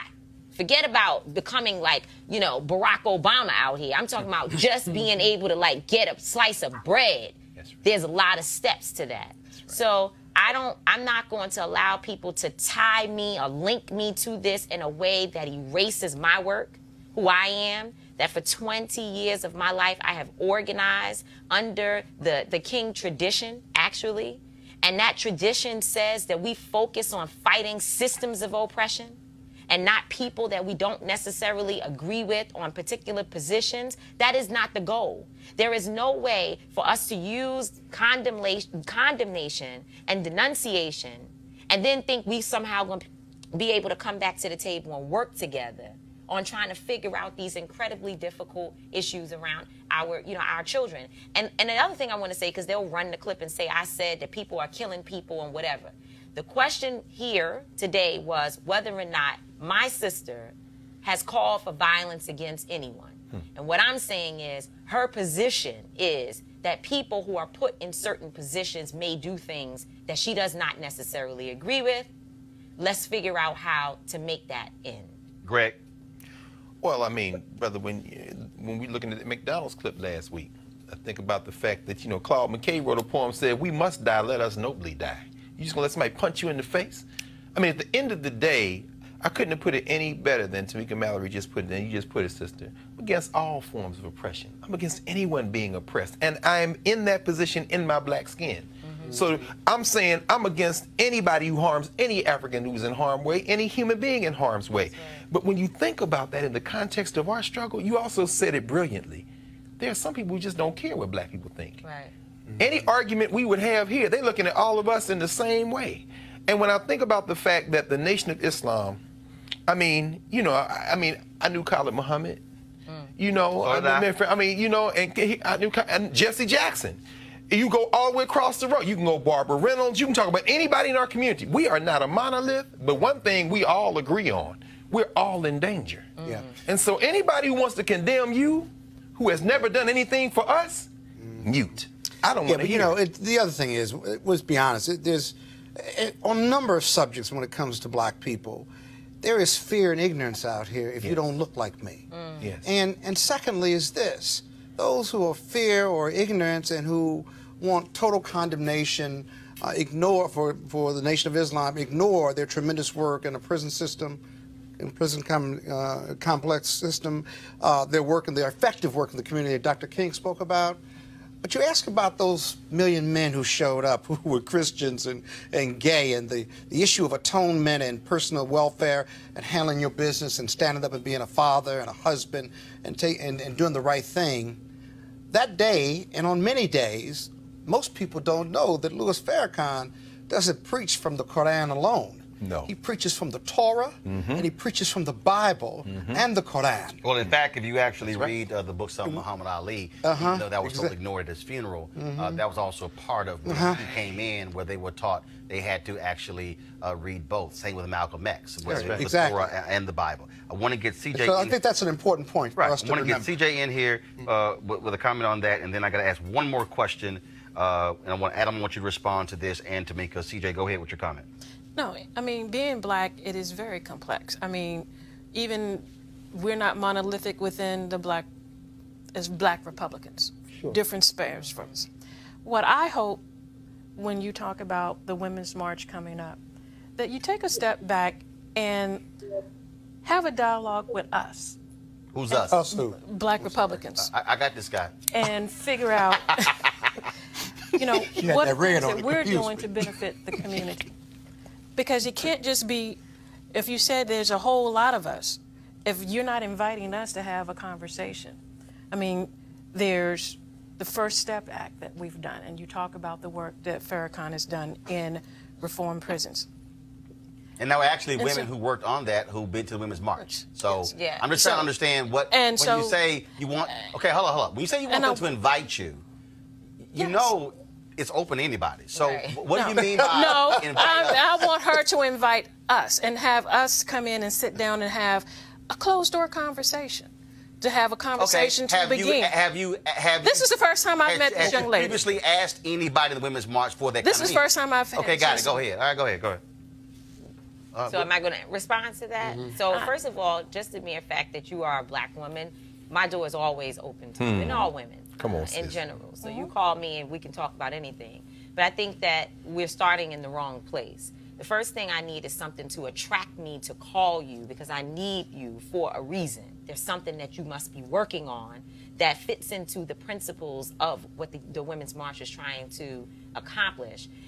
At the same time, the march is open to anyone. So if you want to come with your children, with your issues, bring them to the table. Other black Republican? That's all black, any black Republican, anybody black non-affiliated, black gender non-conforming, black, anybody that you are, or any woman, you are invited to the Women's March. But if you are asking me about political parties, that is very different. You said black Republicans for a reason, and you talked about the First Step Act. What I think is that there should be some platform introduced to us to say, hey, here's where we think we can work together, and the Women's March will be open to having that conversation with you. I wanted to mention this right quick.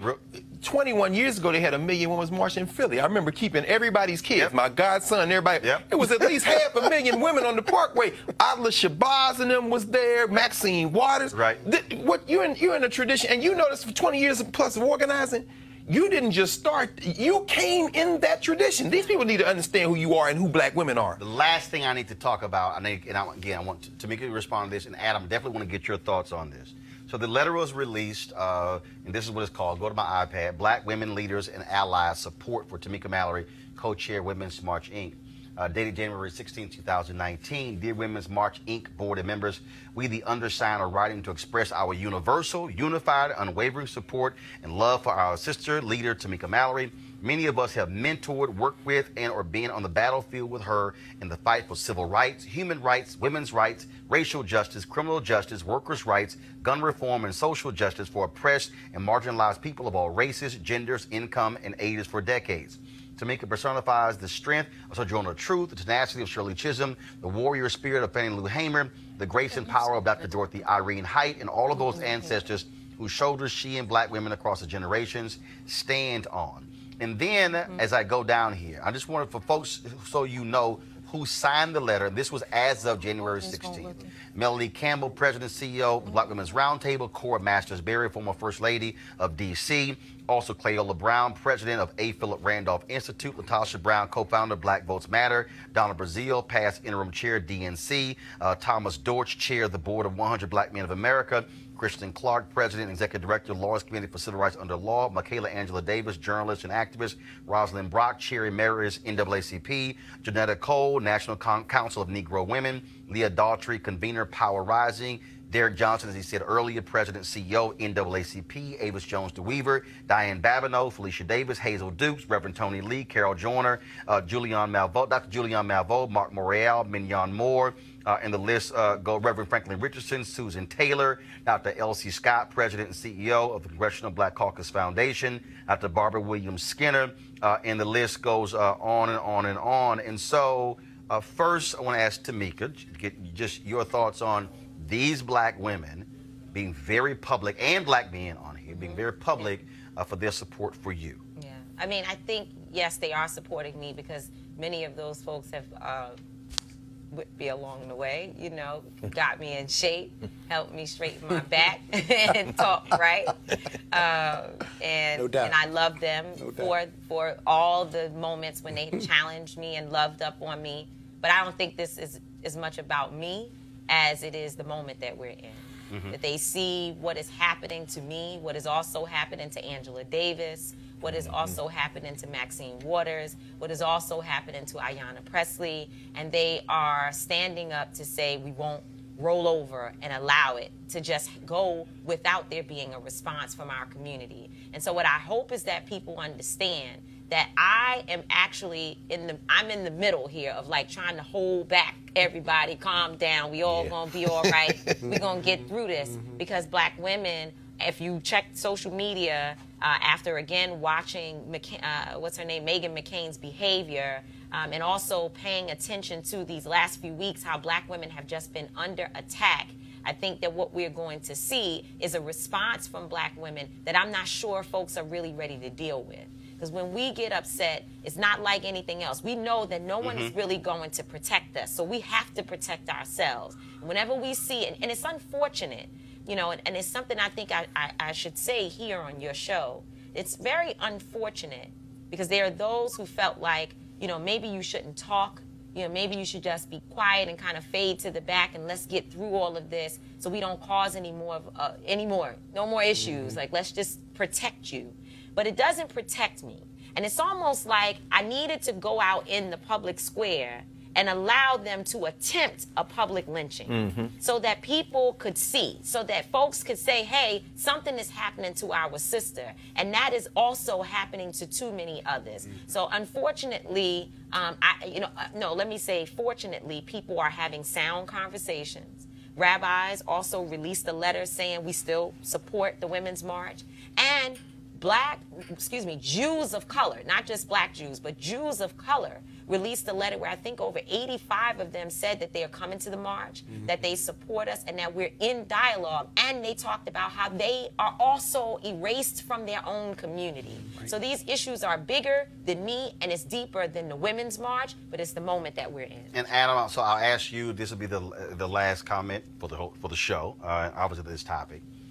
When you see that letter, when you see the names on that letter, these are folks who have alliances with many organizations and entities that are critical of Tamika and Linda and Carmen. So what do you think by having this letter being public, and they also have a petition on colorofchange.org as well, says to them, those folks who are attacking Tamika and others? Well, I mean, I think it obviously conveys a message of unity around defending Tamika from what they feel are unfair accusations, both about her and also about her colleagues. I think that, this is, as I said earlier, a really complicated issue. I don't begrudge, except for those people who I think are arguing in bad faith, and there are people who are doing that, who are not really giving people the benefit of the doubt. I think, this is a tough issue, and it's one that people have to make up their minds about. And some people, as Tamika pointed out, some people have decided to pull out, and other people have decided to support them anyway. And I think it's really just a question of, give and take, and what you're willing to give and what you're willing to take. All right, Adam Sir, staff writer for The Atlantic. We appreciate it. Thanks a bunch. Thanks a lot. Tamika, March Saturday, what time? Saturday, folks need to, first of all, go to womensmarch.com, womensmarch.com to get more information, but we'll be gathering at 10 o'clock in the morning, Freedom Plaza. All right, then. So I want to thank CJ, Scott Bolden, Greg Carr. Normally, of course, our show is 1 hour. Well, I love it. Let's be that red sweater. I tolerate some cappers. I tolerate some cappers. See, we try to have a conversation about unity. Right. But some people always screw it up. Some folks always screw it up. Scott. I think he loves me. I think he loves me. Aloysius Scott Bolden. That's what it is. Gosh. That ain't my government name. But when you're bougie, you now go by A. Scott Bolden. Oh, my Lord. Yeah. Folks, don't forget, look, there's no other place having this kind of conversation when it comes to television, when it comes to digital. We want you to support RolandMartinUnfiltered.com. We want you to go to our website, join our Bring the Funk fan club. Every dollar certainly goes to support what we do. Tomorrow, Decatur, Illinois. I'm going to be broadcasting my show from there. Of course, they're having their King Day events. Let me go ahead and give them the right shout out. The City of Decatur, the Illinois Human Relations Commission. I'm going to be their keynote speaker. And so I'll be doing the show from Decatur tomorrow. And then San Jose, California, I'll be speaking on Monday, MLK Day there as well. And we got something great lined up for y'all beginning Saturday, going all the way through Monday. So we're not going to be live on Monday. What we're doing Saturday, Sunday, and Monday, I have done a series of interviews over the past year folks like Clarence Jones, who was Dr. King's attorney, Jadona Clayton, who sat with Coretta Scott King in the 5 days after Dr. King was killed in her bedroom, taking those phone calls. And wait till you hear the story of when she climbed into the casket to apply makeup to Dr. King's face when the body was returned to Atlanta. Reverend C.T. Vivian, you want to hear this story about how he was almost drowned in an ocean in Florida by a police officer, again, who literally tried to drown him in the ocean. But you got to hear his response to what he was thinking as he was submerged underwater, being drowned. Trust me, he was laughing. Y'all got to see it. We also, of course, have the last sit-down interview that Dorothy Cotton did before she died in May of last year. Also, of course, we talked to so many other people. Bill Lucy, the great labor leader who worked with the men in Memphis for the sanitation workers strike. We also, I also had interviews just with Bernice King and also her brother Martin Luther King III. And so I had all of these conversations, and so we're going to be airing these interviews. Because when we talk about King Day, of course, most folks are going to have, I'm telling you right now, all these mainstream people are going to have these dumbass discussions such as, is the dream still alive? As if that's the only speech he gave. And so we don't have those kind of stupid comments, those discussions on the show. I want you to hear from people who were lieutenants of Dr. King. We also talked to Juanita Abernathy, the widow of Ralph Abernathy, and also one person who I absolutely always wanted to interview, Reverend Dr. James Lawson, 90 years old. And wait till you hear what he has to say to organizers today, young folks, about how you mobilize and organize. Folks, we're going to have all those interviews beginning on, so it's going to be Saturday, Sunday, and Monday. And let me just go ahead and say it right now. There's no black network in America that's actually showing you this kind of stuff. There's no black there's no black website that's going to provide you this kind of coverage as well. And that's why we matter. So your dollars actually go to support making those kind of interviews possible. Scott, I still ain't got your check. I know that don't front. So go to RolandMartinUnfiltered.com. Y'all can use PayPal. If you ain't got a check, I can do PayPal, Cash App, or Square as well. Y'all have a great one, folks. Holla!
You want to check out Roland Martin Unfiltered?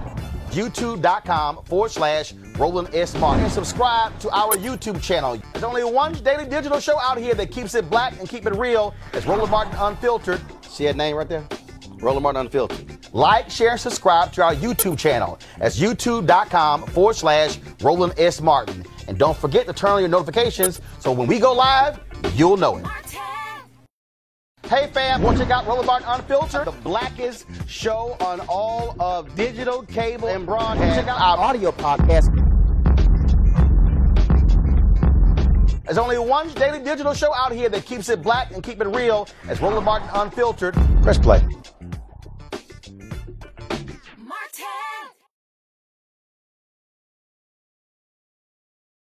You want to support Roland Martin Unfiltered? Be sure to join our Bring the Funk fan club. Every dollar that you give to us supports our daily digital show. There's only one daily digital show out here that keeps it black and keep it real. It's Roland Martin Unfiltered. Support the Roland Martin Unfiltered daily digital show by going to RolandMartinUnfiltered.com. Our goal is to get 20,000 of our fans contributing $50 each for the whole year. You can make this possible. RolandMartinUnfiltered.com.